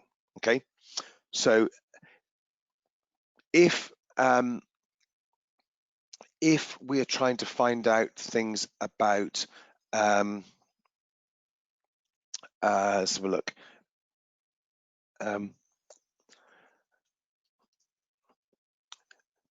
If we're looking to find out things about gluten-free, so say for instance we're a gluten-free product, whatever it may be, please, if anybody's got a subject they wish to shout, then put it in. And what happens is Answer the Public, which is a free tool, then shows you all of the questions that people are asking online. Okay, and so then you can then look to see which ones you wish to answer in order to be interesting and found online. Okay, I think that makes sense. This one is a free tool, and you can decide who's gluten-free, who gluten-free bread, which gluten-free flour is best for baking, which gluten-free flour is best. You can which gluten-free pasta is the best. Exactly. So what you can do is you can then you can discern which of these questions is the correct for you to answer, and then all of a sudden it means that you can create video, picture, and word stories answering the questions that people are asking online, and then you can implore the gets within for your mission, vision, and values within those answers. So then all of a sudden you can sort of weave or thread your brand within the answers. Okay. Then we've also got Interest Explorer, which is sort of slightly tangential, but I keep going back to Facebook because it's using it so much, whereby you're able to identify from a particular product the interests that you should be using on Facebook within your Facebook advertising campaigns to identify a set of people. Advanced Web Ranking is where you can see where your website ranks against a competitor set for either online visibility or for ranking for a particular keyword. Brandwatch we've already gone through. Similar Web is very similar to Advanced Web Ranking. An audience, I've only used once or twice before, but I found that to be interesting. Let's have a quick look. Let's see. Is it allows you to sort of cluster and put identify key tenets of your audience set so that you can then future target them. But what we're trying to get to here is that the message here is that in order to move people from unawareness to awareness, from familiarity to consideration, and from purchase to loyalty, what I'm looking for you to do is to, if you've downloaded this or on a piece of paper or whatever you've got on your device next to you, is write down what you're currently doing in those three areas, and then considering what we've just gone through in regard to pull, push, and obviously personal tactics, what you would, could, or should be doing in the future. Okay, cool. Right, next section, section 5. This one's quite cool. Right, stories. When was the last time that you wrote a blog post that you added a badly sized JPEG to the blog post and that you forgot about doing the video? Oh my word, I'm there with you, okay? And what I'm trying to do here is think about it in a fundamentally different way, flip your thinking. Okay? What I'm trying to get you to do is to think, okay, why not start with a video, add an image using the same device, and then use the transcript from your video as your blog post. Okay, there's the thought. So this means that you're creating digitally efficient content. My definition of digitally efficient content is video, picture, and word stories that can be found via search, consumed on a mobile, and shared in social media. Okay, so that's my definition, and that's what I'm trying to lay out here in step 5 in stories, what I think you should do. Okay, first things first is, think about how you're going to tell your brand story. How are you going to articulate not the gives but the gets of your product or service? And what 3 things can you talk about above and beyond the sell of your product and service? So if I'm trying to make this sort of lay this out, and I rewrote this section last week. So making your content digitally efficient. So it's that if you sort of go from one to the other, it's text, link, picture, GIF, video, and then live. live. I think it's amazing what we're doing now. And that digitally efficient content is stuff that can be found by search, consumed on a mobile, and shared in social space. Because ultimately what we're doing here is creating self-generated advertising. And pretty much the rule is that you either create interesting stories that get shared on their own, or create dull stories that you have to pay to distribute. So the choice is yours.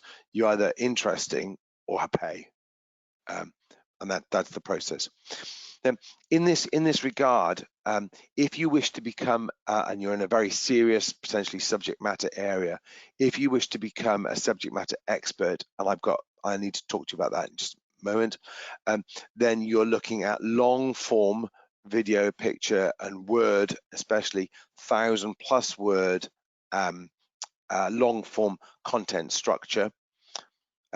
But that don't be intimidated by with a blank Microsoft or Google doc in front of you. If you think of it in the way that the BBC news journalist showed me this brilliant technique, and it's the 3-question interview technique. And so what I would say to you is, just like when somebody's interviewed at the end, a football manager's interviewed at the end of a football game, what are the 3 very, very, very best questions you can possibly ask that person? If you've only got 3 questions, what are they? And this means that not only if you think about it and really consider it, then you are using the best 3 questions, hopefully the questions that people are asking online. Then you've got the interview technique covered, that you've got that being captured. You've got an image on the same device, potentially just use your phone, why not? And then you've got the transcript from the video as your short form blog post. You could potentially do a 3-question interview technique on the executive summary of a long form video, of a long form article, getting to people to go, this is the first 250 words of a sort of 1,000+ article. Read more here. There's more detail coming here. And then there's a it's ironic.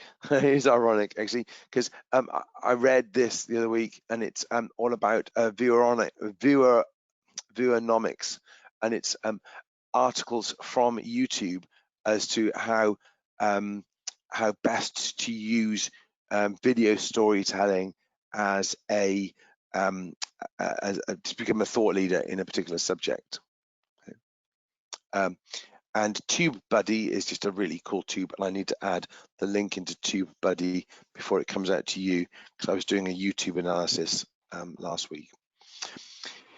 If you are joining the conversation, you are getting out there, then what I would do is and I don't know whether you would have ever seen anything bad written about you or your business online, but I put into here, and I'll create a better version of this, a social media flow chart, a policy flow chart. This is too small for you to really see here, and it's coming out of a Dropbox folder. But what it means is that if you see some user-generated content, is it positive, neutral, or negative? If it's positive, think and thank and wish them well. If it's negative, are they a troll or a rager? Is it fact or fiction? Are they an unhappy customer? Is it a bespoke situation? Should you inform legal, or what should you go about this process? And then a set of rules at the bottom, which I won't go into now, but a set of rules at the bottom so that you can be sort of correct and share this with your team, put it up on a poster on your wall or on your intranet, just so that you've got this there, because there is nothing worse. It's like a knife through the heart the first time you see something really bad written about you or your organization or your product or service, or a bad review. It's like, oh my word, it's crushing. It really makes you feel sort of, oh my gosh, that's really hurt me. It's just them expressing the best thing to do, and the righteous thing to do is to think and thank, and then respond with etiquette using keywords in your response. I helped a local pub chain local to me, and I said that if you do respond to anybody on your sort of TripAdvisor, use as many keywords in your responses as absolutely possible.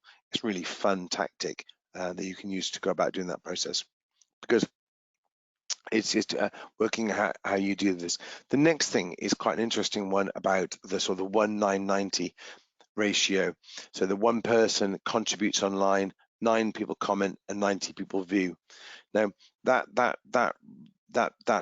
ratio is there to be sort of considered, and may not be truly perfect, but it acts as a thought process as to how you deal with this. So you may be contributing online, you may get a number of comments, but mostly people are very quiet. Don't be disheartened by that. That's just the ratio that that you're working with. And then what you could or should do is potentially work with key opinion leaders who already have great followings, who then you can liaise with as a peer. Use all the tools available to you. Bear me one moment. Okay, I've just written how to use your the best use of hashtags for a brand. I'll put the hyperlink into that because there's no reason why you shouldn't have that. Then what I'm coming to is that here is a conversation prism. This is a conversation prism created by Brian Solis and Jess 3. I think that's the correct word. Oops, don't know why that wasn't class. Oop, there we go. Okay, so Brian Solis is a great thinker, and what this does is this lays out, it lays out all of the social media platforms out there into their sort of constituent parts. And what I'm trying to do here is get over to you that you pop your content in the middle where you can see the you, okay? And then you share it from your website or from the place that you own out to as few social media platforms as you possibly can, because you can only manage really X number very well. But what you're trying to do here is get it shared out to your social media community. Then your stories are either distributed free of charge because they're interesting, or they're paid to be distributed out in that social space with a direct view of people coming either back to your social media profile, or in the first instance, typically back to your website to either become a lead, a sale, or a potential sale. So what we're doing here and what we're laying out is the fact that we're creating video, picture, and word stories which are self-generated. I'm just closing down some tabs, by the way, which are self-generated advertising, which means that that's the process that you're going about it, and you're just making sure that your video, picture, and word stories are fit for purpose for that particular location. See, there's so many more tabs open than a PowerPoint presentation. Right, so next tool is the Google URL Builder. So there are different versions of this around, so bear with me.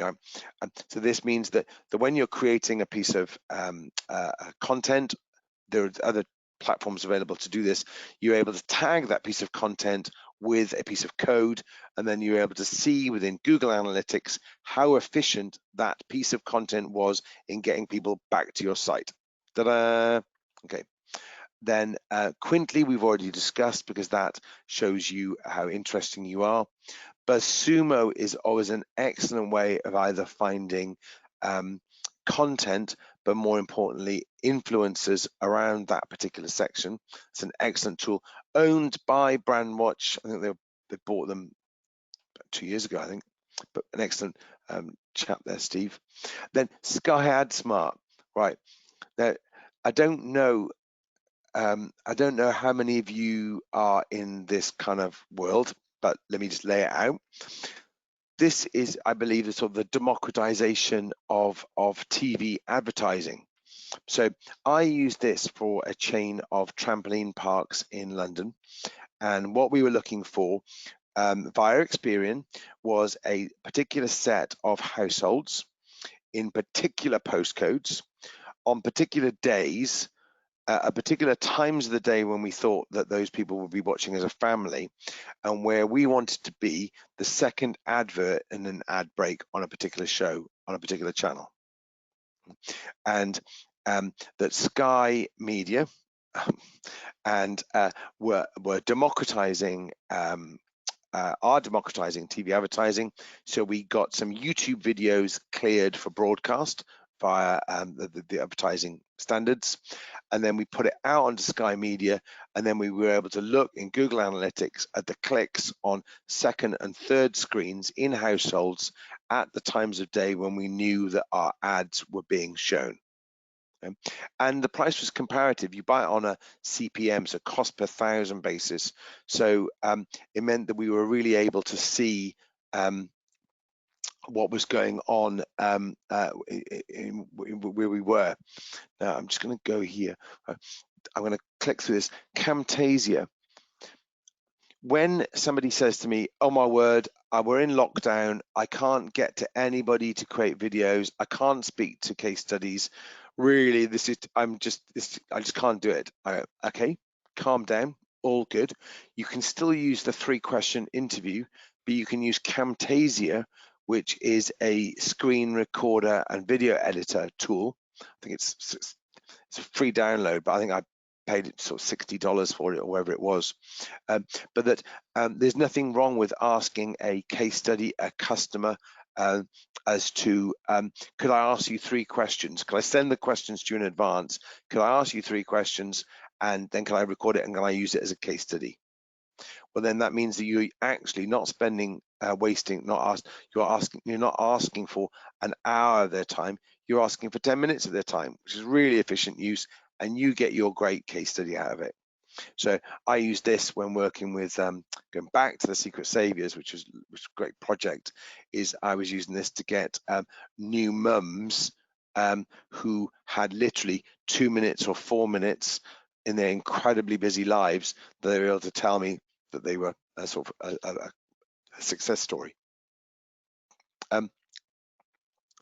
I am playing with, subject to the devices that I've sort of currently got with me, I am playing with an awful lot more of on-device editing, and obviously subject to what's happening locally to you, is that the Apple stores do, when they reopen, do an amazing amount of free tutorials as to how to do things on their devices, if that's for you, if you are a fan of an Apple device.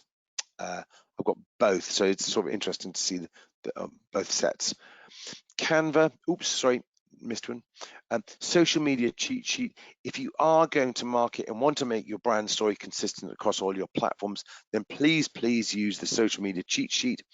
It's got all of the platforms, it's got all of the sizes, so that you can go to production once and get all of your assets made in one go, oops, as opposed to having to go and try and sort of make things a number of times. Okay, so you can see that there. Then Canva is just another way of making them.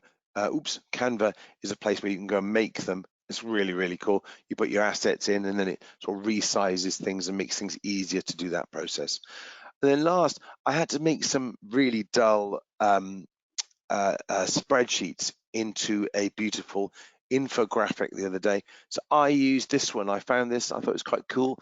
It was quite a sort of cheap little thing for a month subscription. It was picked a chart, and I used this because this made a really dull chart quite interesting, and I thought it was quite cool. It's quite a nice little sort of thing.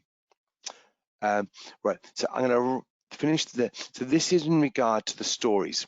So what I hope I've got is that you've got some questions in your head as to how to create digitally efficient stories. So video, picture, and word stories that can be found, consumed, and shared online. They're embedded with the gives, but more importantly, the gets as a direct result out of it, and that you understand the concept of self-generated advertising as to how things go from inside to outside to back inside again. Okay, right, we're bang on time. It's 12 o'clock and I'm just thinking, Virgilia, should we take a 2-minute break just now? Okay, thank you. Right, well, body is 12:01. So if we take 2 minutes until 12:03, and then we'll start again, if that's okay. So I'm just going to go and refill my water glass. So I'll see you in 2 minutes.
Okay, 12:03.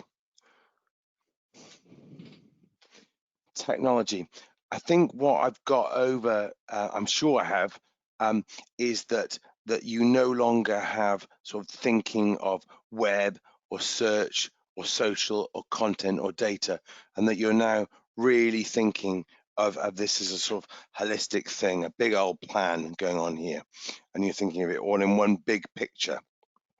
But just either on a piece of paper or on your device, can you just write down the platforms or tools that you use for each of these things? So what's your website on? What's your what search and search engines you use? What social media platforms you use? What's your content creation like? And what constitutes your database and or your sort of data sort of set? Where do you keep it all? Okay, that's not for that. It's more that you can sort of assess what you've got compared to what you would, could, or should potentially have. Okay, right. So what I'm thinking about here is we've just learned. I think conversation always needs to come before technology. Technology should never come before conversation. Wrong way around completely. And that if you work out what stories you need to tell to who, then you have the fewest number of technology platforms and tools possible to complete that process. Because what the toughest thing in the world is to make sure that you've got all of your platforms and tools sort of set up correctly and that they're talking to each other and working effectively. And that's a pretty tough old job. And that you could become really fixated by making sure that that's all in process, whereas in actual fact that doesn't generate you any sales at all. It's the stories that you put on top of that that enable you to do that process. So are you using the right technology to attract, engage, and converse with your customers and all the personas within your target audience set? Okay. Just so I've got this, are you also asking your question is, are you capturing, what information or micro captures of data are you getting as you go through this process? Where are you on that?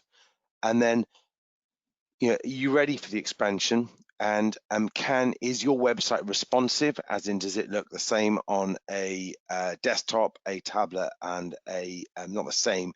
Does it flow into into that process?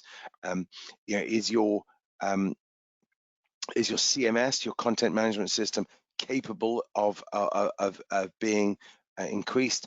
And or do you have your e-commerce platform, maybe Shopify or a WordPress and WooCommerce or a Magento, etc., ready and set up to take the trading to the next level?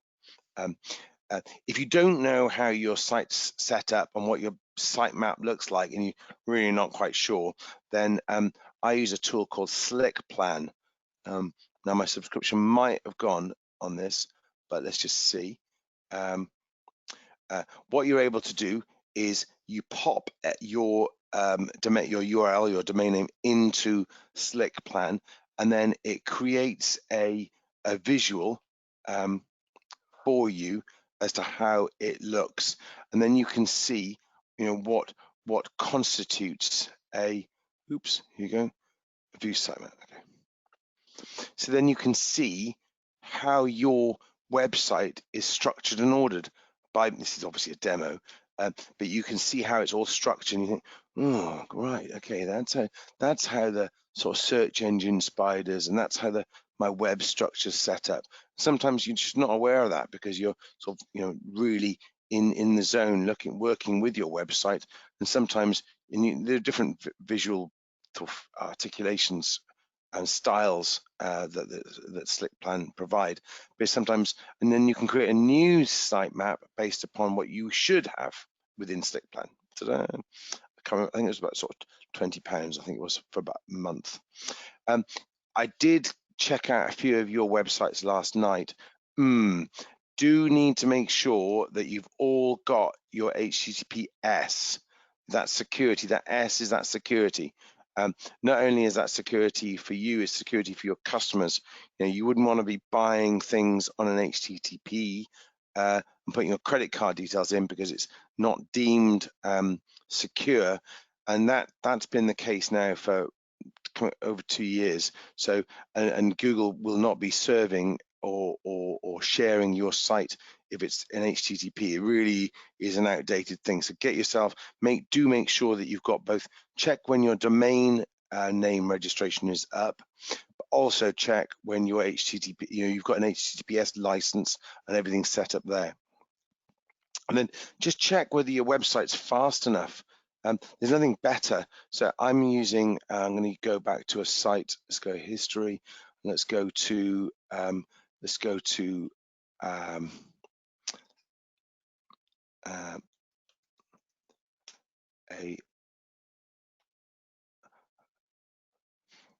okay. I'm going to show you two sort of Chrome plugins. I'm using Chrome here. Oops, sorry, that really is annoying, isn't it? I'll stop that. We've got two Chrome plugins. Number one is one called Wapalizer, which it appears in the browser bar and it shows you all of the technology that exists on that website, so you can see what's going on. Okay, that's quite a good one.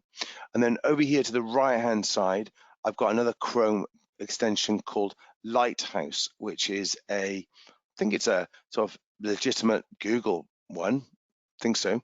And then this gives you, when it completes the process, which seems to be ages, but bear with me, this completes the process, and again it assesses your website for how accessible it is, how fast it is to download, and then it tells you where you can improve your performance and what you can do in that. And what you're looking for is to have a 1 to 1.2 second page loading speed, so that, because every second above that is a percentage point off your potential lead or sales conversions. Okay. And so there are other platforms like Pingdom, which it helps you just work out free trials. I love free trials. It helps you work out how quick your website is, and particularly from different locations, so from city or wherever it may be. And it just works out that it's a standard way of you working that out. The other one, of course, and I'm going to go back to that, is Google Pagespeed Insights. Oops.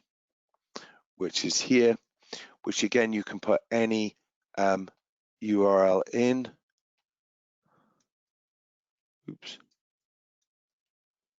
And then you get Google Pagespeed Insights, lets you see how fast that particular page is loading, it shows you the results for both mobile and desktop, and then it actually gives you a list and suggestions based upon the technology that you're using as ways of improving your page loading speed.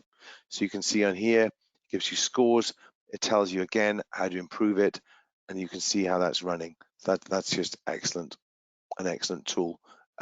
Just different ways, because you really want to make your web experience and your user experience, and you really want to make sure that's really slick and really good in that respect. Okay. So coming into the platforms and tools, okay, this is going to be sort of, I'm going to be going through this. I know I'm going through it a little bit too quickly, but I really want to cover an awful lot of these off, because I added quite a few in last week as a direct result of the feedback of the attendees of the webinar. So site : search. You go into Google and you put site : and your domain name. This then means that that you can then see everything that Google sees on your website. It's very revealing. It shows pages, blogs, categories, attachments, every single thing you possibly can. Okay?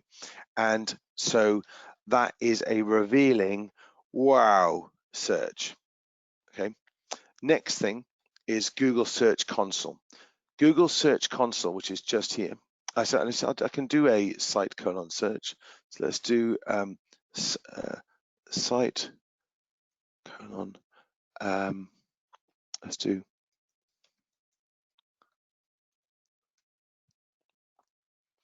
so you can see everything that's listed for the site, and then you can go down and you can go down to sort of page 27. You can just make sure that everything that Google's got listed for your business is actually correct, because if it isn't, then you can detach the links or play with it, or you can play with what Google can see.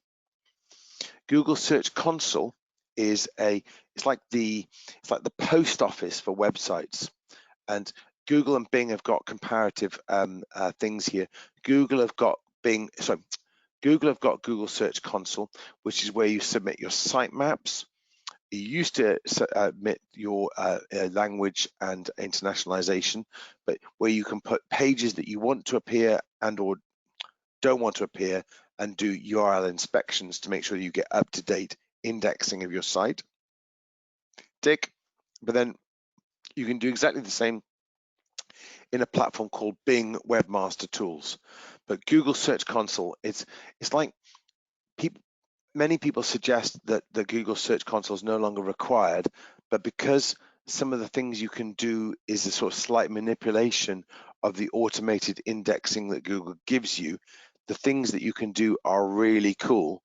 And so it is better to be slightly in control of your own destiny than just allow for a Google index. Okay. So Google Search Console is excellent for going about that process. Google Analytics.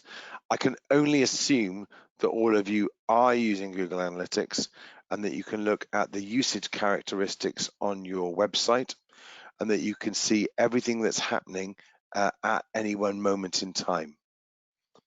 So as we look here, I'm just going to go to a test site. I tell you what, I'll leave that for just a moment and I'll come back to that. So Google Analytics lets you know the usage characteristics of everything that's going on your website. You can see where the traffic has come from, the pages that people use on your website, and then if you've got the correct Google Tag Manager or e-commerce conversion tracking in place, then you can see where people have come from and how much they've converted on your website and what they've bought and the financial value of it.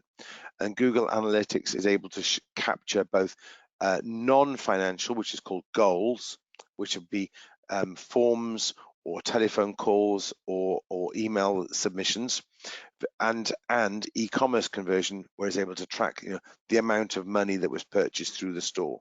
So Google Analytics is vital for that, but it also allows you and gets a great understanding of the usage characteristics of your individuals on the website. I'm just going to go into a particular one for a moment, and let's just see what we're. I'll go into a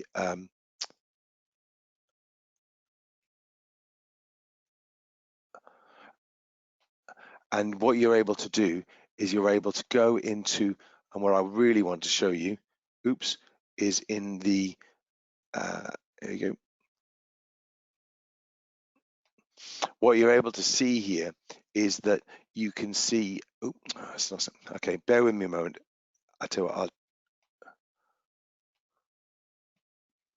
you're able to see the number of times that somebody's come to the website, and the typical path that they've taken, because not everybody's going to buy the first time they come to your website, but they're going to come to you, you know, 3, 2, 3, 4, 5 times, and it's just working out, you know, what that route or that journey is, and that can sometimes give you great understanding as to what's happening in your analytics. But that Google Analytics is in itself if anybody does wish to know more about that and wishes to walk or talk through, I'll gladly sort of do a little sort of share screen thing where we can walk and talk through your analytics. Happy to do that as a sort of follow-up, just as a nice thing to do, just so that you really understand what's happening on your website. Going into Google AdWords.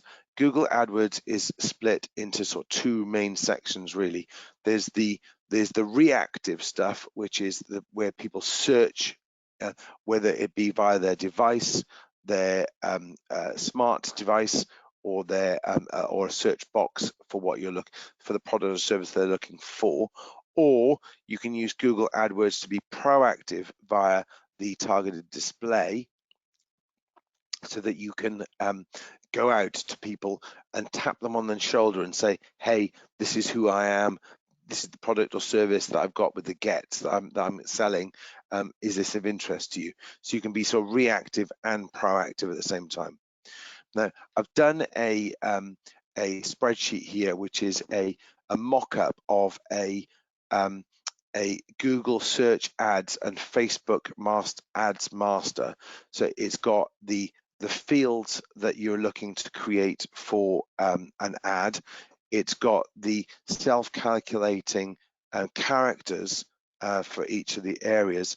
And if you're wishing to create a campaign, then please do click through, make a copy of it, and then you're able to then go and create ads for yourself. Okay.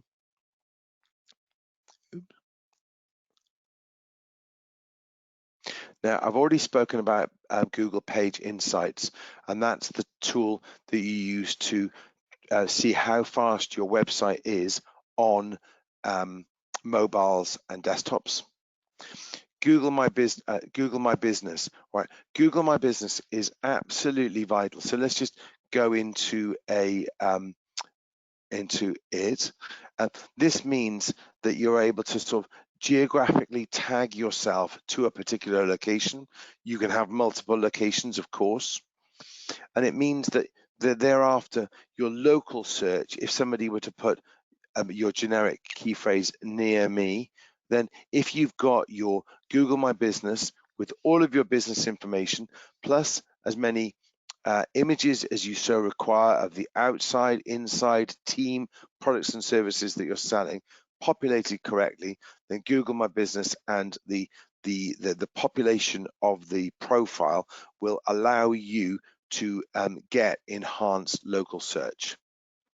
I can't say highly enough how local and proximity is coming into the algorithm, and so I think it's really smart that if you are either on a high street or subject to what your trading is at the moment, and whether you're able to do pickups or deliveries or whatever it may be, by tagging you locally to a particular area via Google My Business, then you're there.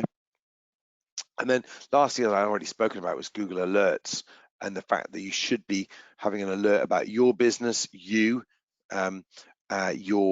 products or services, and or your competitors. Coming down to Bing for a moment, I wrote a blog post about this, in the fact that I was doing a project with educated, affluent, and employed individuals, and I found that there was a particular bias toward Bing.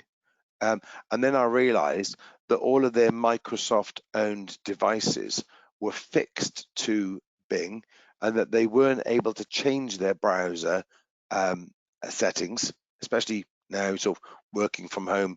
You know, some of these devices are pretty much set down. So this means that Bing as a search engine has a really low level of competitive nature. It has quite high click-throughs, and for educated, affluent, and employed individuals, potentially on our business-to-business perspective, it's absolutely brilliant. Bing Ads has got like a bit of a complex going on about it. So what you're able to do is, if you set up your proactive display and reactive search campaigns within Google Ads, you can actually set up a profile within Bing Ads, and because they're sort of slightly correctly subordinate to Google Ads, you actually just have this one button and you press it and it says download Google Ads. So you actually import your Google Ads into Bing Ads, you play with the location settings, and then you've got your Bing Ads set up 2 for the price of 1. Don't let an agency charge you twice. And then Bing Ads works also with Bing Places, and they've also got a sort of funny pull-in from TripAdvisor and Facebook. There's a sort of quite bizarre little sort of relationship thing going on there with Bing Places.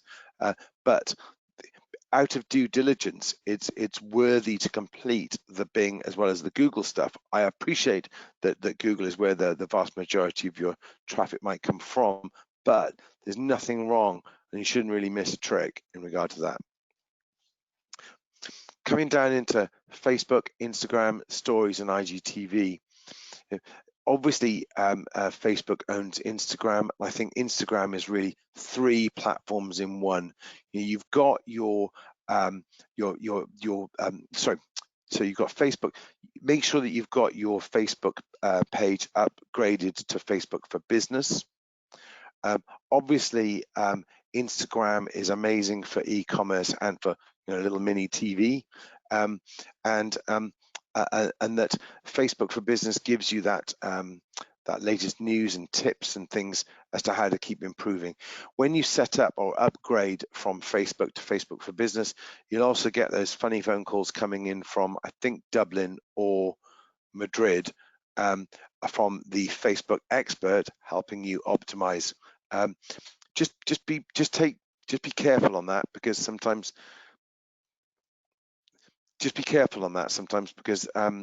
there's nothing. Sometimes they can give you advice that's not truly perfect. I'll leave it there.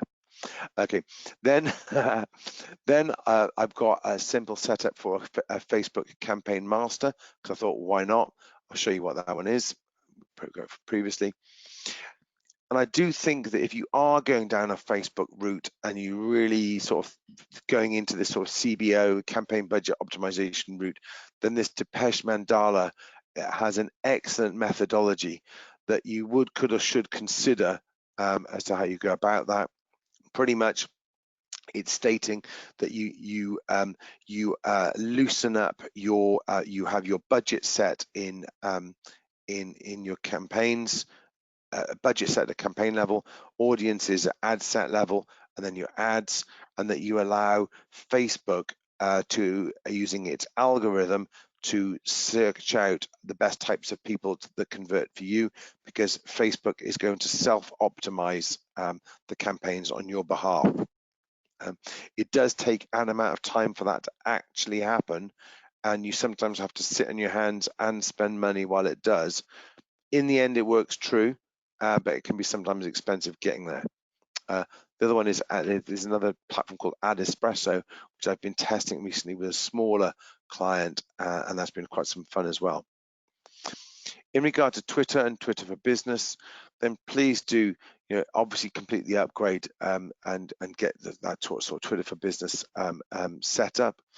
If you or your team haven't, then it really is worth doing a Twitter flight school.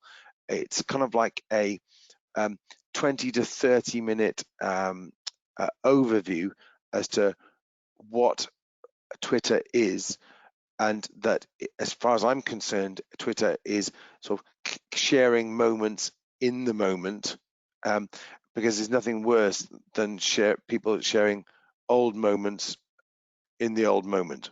I think you've got to work out what platforms and tools best work for you, and then your but by going, if you or your teams go through Twitter Flight School, I think you'll find that intriguing, and you'll work out whether this platform is the right one for you. Then there are other tools like TweetReach, Trend Map, Follower Wonk, and Tweeriad. I know. These are all tools which help you sort of cater or modify your Twitter experience to make sure that you're tweeting at the right times, that you're sort of seeing what's sort of trending, and whether you need to tap into something that's happening locally, and then you can see and get an understanding of your followers, and even lets you know what are the best times to tweet for your followers, for the highest engagement rates. Okay. One I've been playing with, and literally just playing with, is Restream, and this is just a way of streaming once to many platforms. Okay, it's quite cool, and it's well worth a test. Going on slightly, I've been moving quite a lot of budget recently from Google Shopping and from Google Search into Amazon and Amazon Marketing Services. AMS, or Amazon Marketing Services, operate a display, a shopping, and like a pay-per-click platform within Amazon vendor platform, and it's intriguing. It's really powerful, and subject to what product or service you've got, and whether you're into sort of working with Amazon for all of their good and bad things, then that can be quite a powerful tactic. One thing I do like to use in conjunction with that is merchant words. And merchant words is a bit like the Google keyword tool, but it identifies buying phrases, and there's nothing more powerful. So merchant words helps you find buying phrases. Really good. And then what I then do is I then use those buying phrases back into my search campaigns, so I can actually work out what phrases people are buying on. So that's quite a powerful thing, and I use that quite a lot. Into lead generation, I'm in my business mode. Then lead forensics, they are quite a sort of upfront salesy organization, so you've got to be sort of quite careful in regard to how proactive they are, but they are an excellent way of finding out all the people that come to your website but don't leave information, so that then you're able to identify, because what they do is they strip out the IP address, or they by IP address, they find out which organization that individual is from, and then put it into a dashboard as to who that likely might be. So that's an excellent way of identifying business-to-business leads. It is a paid-for service, and it's subject to what you're selling your product or service for, as to whether it's feasible for you to use that as a tool. But then also there's one called Lead Feeder, which is a different way. They use sort of a different variation, a different type of technology to see. They used to use a Google Analytics, but that's just slightly changed recently, as a way of finding out again who's visited your website but not left their address. Now, I used it as a trial. I used Lead Forensics as a trial, and it ended up on a Friday morning, I was sending LinkedIn messages to people saying, hey, you've been looking at me, I've been looking at you. I use a really smart piece of technology on my website which shows me that you've been looking at it. You've been looking at sort of 11 pages on my website. You're obviously interested in this type of thing. Should we sort of have a sort of online chat and see whether we want to do business together? And sometimes they're like, whoa, okay, that's a bit amazing that you identified me, but I was just trying to be really friendly about it and say, hey, it's just smart technology, and that's the business that we're in. I'm coming through to the close on this particular section. I'm absolutely a great fan of chatbots. And I think that if you click through on this one here, oops, then Toby, which is the one that Vodafone has developed, and if you look for the e-consultancy case study on Toby, you'll see that it's helping people 24/7, multi-language, get to the right product or service, obviously mobile phone and selling kit and caboodle there, but it allows you to work 24 hours a day, seven days a week, reducing customer service time, increasing conversion, because with a little bit of smart tech, you're able to get people to the right product or service and then work out if they want to buy it. I absolutely love it, and I think that smart chat bots and that of the like are here and really can be advanced. There's a platform in Edinburgh whereby young people are actually chatting with an overt chat bot about their mental health and having a greater level of engagement than if it was a person on the other end of the chat. Really interesting studies going on in the way in which we interact with chatbots, and they are so simple to program and structure. Big fan of that. I think it's going to sort of really change the way in which many sites are configured and structured. Also, WhatsApp for Business. Wow, can see over in the ASEAN region, over in that an enormous amount of WhatsApp and other platforms like that are bringing in message financial transactions, and I think that's just literally a couple of months before it starts to arrive in the UK. Really interesting thing there. In regard to the digital tools, then we've got Silktide Sitebeam, which helps you run an MOT on your website. If anybody does want one, again, they're 30 seconds to run. I'll happily run you an MOT on your website, and it'll tell you, what the scores are. Screaming Frog. All these names, all these words have really, all these tools have really funny names. Screaming Frog is free up to 250 pages. It 500 pages, URL, sorry, and that it pretends that it's a search engine spider, and then most importantly, it helps identify you can put your URL in, then you run it, and then you can see the headings, but more importantly, the SEO page titles and the meta descriptions that are on your web pages. And an SEO page title is the answer to a question that somebody's asking online, and the meta description on a web page is the executive summary of what appears on the page. So it's vital and really, really good that you can enhance your search engine results pages by using something like Screaming Frog to ensure that you've got all of your correct assets in place on your website. Optimizely is a really good one for you doing A/B testing on creative. And when I'm actually using, I was using this last night, was Hotjar. I've just applied this to a website whereby this videos the usage characteristics of users on your website, not via their webcam, that's wrong, but via what's happening, what they're doing on the page or what they're doing on the phone, on their phone. And you can actually see their mouse or their finger moving around as a little sort of blob on your site. So you apply this like you do Google Analytics to your website, and then that means that you can see people where they either convert or where they leave your website. And if they all leave your website in the same place, then you know there's a bit of a problem going on, and you can really sort of get your stuff together. Wapalizer is, I've already showed you. You can see what a website is made up of by looking at it. Semrush, I want to go back to this because I want to show this topic cloud. Within Semrush, or SEMrush, you can go to topic research. So if we go to garden design, in the UK, in London, why not?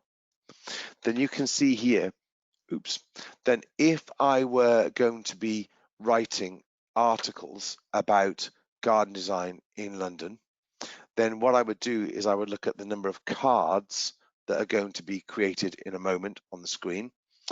And then I would write articles or complete interviews that are answering the questions that people are asking in London about my subject. Okay, so you can see that it's just populating here. Okay, there's the mind map so that you can see what's going on. And this is the summary of it, but you can see the questions that people are asking. So you can distill or filter those questions here, and then you can then set about answering those questions. And these are questions that people have been asking in London in the last month. It couldn't get more trending and relevant. So if you answer those questions, then you've got a chance of being found if you're telling interesting video, picture, and word stories. Okay. Advanced web ranking is very similar to that. Brandwatch we've gone through before, similar web and audience we've touched. I'm not going to go into Snapchat's ads for business only because I didn't think when I was looking last night, I've just been testing it and it is bananas and mad and amazing and I quite like it. And I actually love TikTok, but that Snapchat ads for business, I wasn't convinced that anybody. And if you are interested, then let me know. What I do want to come on to is LinkedIn, and I'm just going to find a docs and LinkedIn. Okay, I'll share with you. Actually, if I share this,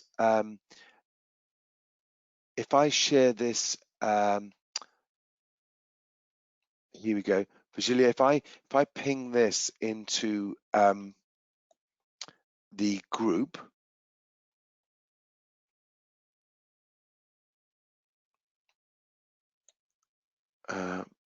Okay. If I ping this into the group, Julia, and then that's something. Oops, sorry.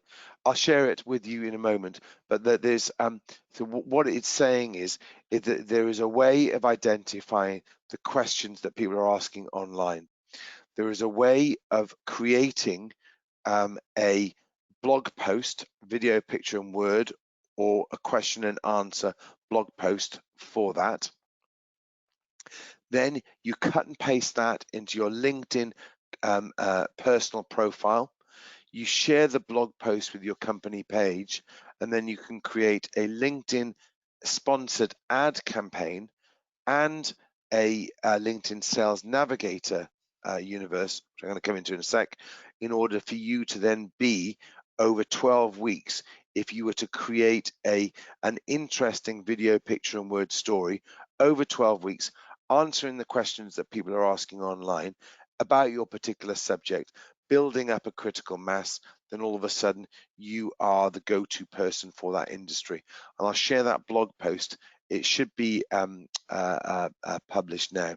But what I'm trying to say is that I'm going into LinkedIn Sales Navigator. So say, for instance, you are looking for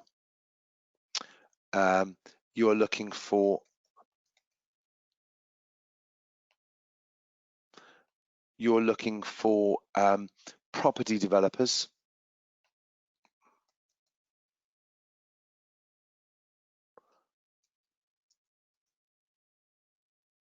Property developers in London. Why not? I'm trying to show an example here.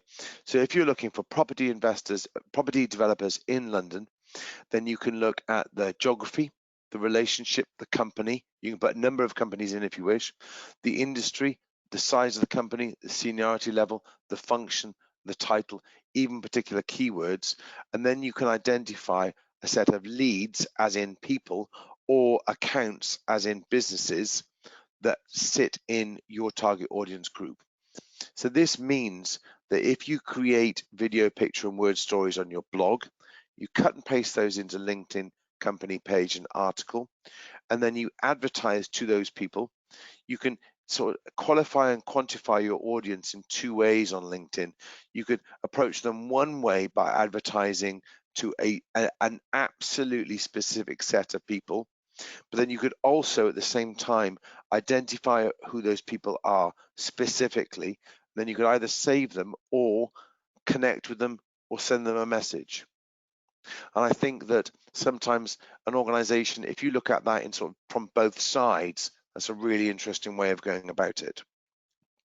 Because what I'm trying to get to here, and I know I've covered this too quickly, but if you want further information, please message. But it's looking at the platforms and tools that you're using and trying to see if you've got the correct platforms and tools in place, that they're set up effectively, they're talking to each other, and that they're working effectively. Step 7. Okay. When walking into a business, there are 6 questions, the 6 metrics that I'm always looking to find out. I'm going to go through these in a little bit of detail, and then we're going to go on to the final step, 8, which is about the go-to-market plan. Step 7, cost per acquisition of a new customer. It doesn't matter whether it's a lead, a sale, or an e-marketplace sale. It's the cost per acquisition of a new customer. And the cost of acquisition is the cost of labor plus production plus media divided by the new customers acquired within a time period, let's say a month. Okay. Cost per acquisition. Because everybody thinks that social media is free or cheap. It isn't. The cost of labor is really high. Second thing, average order value or first order value. So this is identifying typically when they get across the line, or when you get them across the line, what is their first or average order value. But what I also like to look at is the relationship between the cost per acquisition and the average order value. Say, for instance, you're going to market and you're looking at a new area or a new thing, then what percentage of your average order value should your cost per acquisition be, and what would the maximum it would be? Sometimes you can actually go up as high as 20 or 25%. So your cost per acquisition could be 25% of your first or average order value. But then you think, oh my word, I'm gonna be bankrupt. There's no point in doing business anymore. It's crazy bear. But then you look at, okay, what is the customer lifetime value? How many? And if you can't work out what that is, because that's quite a hard calculation to do, could you tell me the percentage of people who buy again within 3 months? So that means that you're not worried about you are worried about what their first or average order value is to begin with, their first order, but you're more importantly looking at what the retention level is within your business so that they buy it again and hopefully many times. So your cost per acquisition as the percentage drops down, down, and down. The fourth thing rather is conversion percentage. So this is understanding the percentage of people who come to your website or social platforms and who convert into leads, sales, or e-marketplace sales. The next one is return on advertising and return on investment. Now, return on investment is again a notoriously hard thing to calculate. So in the short term, when you're sort of just entering this process, have a think about return on advertising spend, because at least that's a really easy to quantify metric. And you must remember that pretty much subject to your business, 3.3 to 1 is break even in return on investment. So you spend £100, get £330 of revenue in, that's kind of like your break even. So if anybody's sort of wowing you with, oh my word, we got 4 to 1 ROI, well, that's just a smidge above break even, yeah, whoopsie, whatever. And then the sixth metric is engagement ratio. Now, I do like using a tool called Quintly to do this. I'll explain why. Because when looking at it, the engagement ratio is the number of comments, likes, and shares divided by the number of posts times by 100 divided by the number of fans. Well, you can do this kind of manually-ish in a month for yourself, your own business, for maybe 1, 2, or 3, or 4 platforms. But it's really hard to do this for your competitors at the same time. So this is the reason why I use this Quintly. I usually use it for a month or 2 months, because it means that I can then see how interesting I am online. So going back to the underlying principle here is, if I'm creating interesting video, picture and word stories that are shared online, then I have to pay less in advertising, so happy days. But if my engagement rate is low, then I have to spend more in the ads. So the higher my engagement rate, the higher my number of comments, likes and shares is increased, the less I have to spend on advertising. So then it's a challenge then with the content teams to say, hey, you got to be more interesting, and this is the reason why. And our competitors are more interesting on this platform than this platform for this type of content. What do you think? And you're able to sort of challenge and work and get the very best you possibly can out of the content team in order to do this. And as an overlying thing, you're looking at a web measurement using Google Analytics to cover the audience, acquisition, behavior and conversions. And then I indicated the two sort of really key ones here: competitor evaluation using Semrush. Branded search is my sort of absolute sort of primary metric here. And then it goes down into the sort of the sub sort of metrics. But when looking at this, there are tools that I use to run this. Is Google Sheets, which is a joy. Running out of some of the Google tools, there's Google Data Studio. If you're a Microsoft business, then maybe you're looking at more, it's like a Power BI kind of thing, which is which is an amazingly powerful tool, quite clunky to set up, but an amazingly powerful tool to play with. And then you've got the sort of the tools like Supermetrics, which sits on top of Google Sheets. And then also things like Tableau, which is a great tool. It is expensive. I think it's X £1,000 per year, but my word, the information that you're able to display on it is sort of incredibly powerful. And we've also got sort of Google Analytics 360 or 360 coming through, obviously subject to price. They seem to be sort of messing around with this a little bit. So it's just an interesting tactic here as to what Google 360 is and what it stands for, and at what levels a small business is able to sort of take advantage of the new products and services that are coming out of the 360 platform. Okay, so those are my killer metrics. Those are the key metrics rather that I'm thinking about. Those 6 there. And if you were to sort of run this in a cycle, there's a lovely metric there, a lovely graphic there rather, from Overdrive as to the timeline. And then finally, with 11 minutes to go, we get into the go-to-market plan. Okay. So we've got all of this thinking and all of these questions, and hopefully you're able to sort of sit in a quiet room with a glass of water in the next sort of day or 2 days and think, oh my word, there's an awful lot of questions on this plan. What am I going to do with it? Well, you're able to make a copy for your business and sort of distill it down to the things that are relevant, hopefully to you, and hopefully you're able to sort of pick the platforms or tools, tactics or mechanics that are most sort of vital to you. And then more importantly, it's understanding that, the what's going to happen now plan, the go-to-market plan.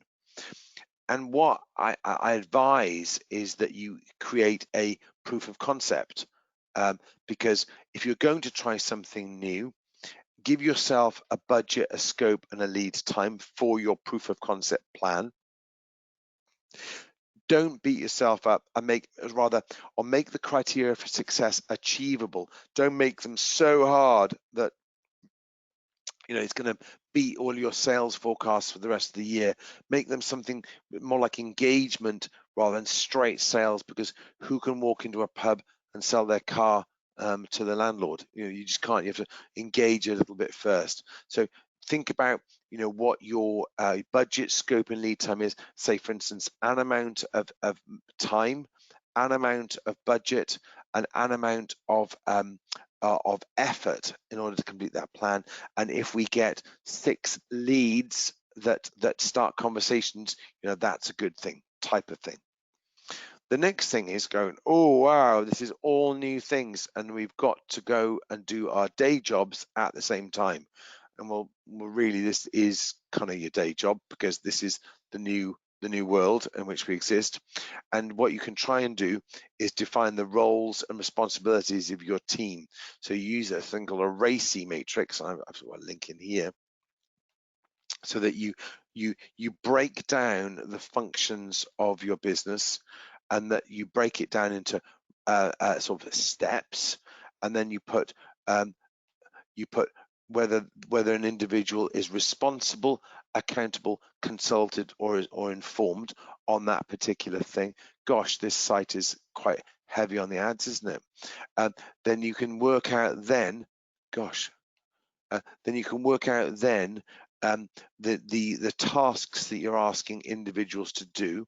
You can even add a time factor to each task, because then you can work out whether you're actually asking somebody to do more tasks than there are actually hours in the day to complete, which is a really interesting way of looking about it. One of the things that I often find here is that you can tell the digital DNA of a business by its email signature.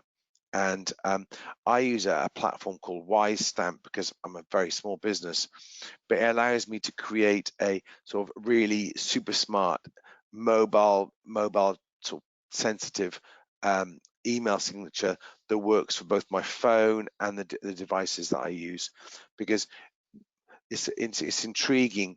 So if you were to send an email to yourself from your phone now, then how digitally efficient would your email signature be?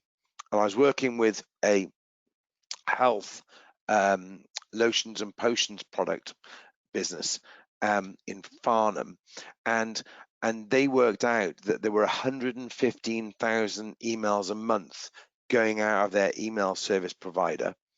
And what we did is we changed the email signature to include the latest blog post and the latest product that they were releasing, and lo and behold, they got a much higher engagement rate on their blog posts, so they were able to share their latest news, and people were seeing the latest product that was coming out of their research and development teams. So this was just a really, really simple way, and it's just sort of this, you can tell the digital DNA of a business by looking at its email signature. So then just when you're running with your teams, you can use things like Buffer, Content Cal, Sprout Social in regards to planning and scheduling your posts. There's another little cheeky geek tool here called If This Then That, which helps you automate things. If I post a blog on WordPress, then share it to Facebook, if that's the correct thing that you would, could, or should do. I love Trello because it's for a visual person. It's a great way of you showing what's coming in. I'm going off WhatsApp and it's used for business and teams. I'm moving into Slack because it's an easier way of seeing a single flow of information. And last but by no means last but one-ish, I use Grammarly to make sure that because I type too quickly and I use dictation, that I get everything down on the page correctly and that I'm dictating perfectly. And the last thing is that I don't use one password. I don't use repetitive passwords. I use a thing called LastPass, and I've got one password, one master password to get into LastPass, which is my face, or my one master password, and then thereafter I've got sort of 430 websites that I access, and that I've got an encrypted password that's generated and saved for each of those websites. So it means that if that one particular website has an outage or an issue, or I'm not sure quite what's going on, it means I can always go back to LastPass. It's got my encrypted password there correctly, and it means that I'm not going to get hacked. And if that organization has an outage, they're not going to run or steal my identity or take any money off me. So just underneath here, I've got the appendix 1, as in creating a quick persona, and then appendix 2, how to optimize your pictures, and appendix 3 is best practice for uploading and sharing on YouTube, making sure that you add the transcripts, etc., into the video. So just going back up to the top to sort of reiterate or to go over what we've covered. I know it's been a sort of fairly sort of speedy process through, but I think that what I've tried to do here is to show you the amount of information that's out there, that when you make a copy of this for your business, you're then able to go through, work out which questions are relevant for you or your business, and then you're able to make your own plan in the next couple of days. So what we've looked at was step 1 was the overarching business information and what you stand for, why you do what you do, and what growth you're looking for in what areas. Number 2 is your brand. Have you got your gives and your gets, your mission, vision, and values articulated? Have you got your sort of brand story consistent across all platforms? Do you understand how many of your target audience exist, and can you qualify, quantify, and understand what they're after? They're either what's in their minds, their use cases, or their jobs that they're looking to get done. What tactics and mechanics in step 4, what tactics and mechanics you're currently going to market with, and that what you would, could, or should go to market with. Now you've got sort of a raised awareness of that. Step 5 is thinking about how to flip from blog or words to image to pictures, flipping that on its head and going video, picture, and words, and how you create digitally efficient content, that content that can be found via search, consumed on a mobile, and shared in social. Step 6, looking at the technology, the platforms and tools that you're using to make sure that they're set up correctly, talking to each other, and working effectively. Step 7, that you've got your measurement and evaluation dashboard or your metrics set up accordingly. And then step 8, the most important, is making sure that you've got an understanding as to your proof of concept or how you're going to go to market in the next stage. Okay, so please ping your questions into Virgilia and the team, and then what I'll do is I'll incorporate anything, or I'll incorporate all the things that the questions that you ask into the workbook, and then I'll share that with Virgilia and the team, and then that'll be shared out to you. I think I'm gonna let you share it this afternoon, and then if you've got any questions or want to run an audit or a quick little tool, then let me know a time on Friday, or I can just ping me mail via the team or directly, and I'll just run a report for you. So my final thing is say thank you very much indeed, and I hope that was cool. Thank you. Take care. Bye bye.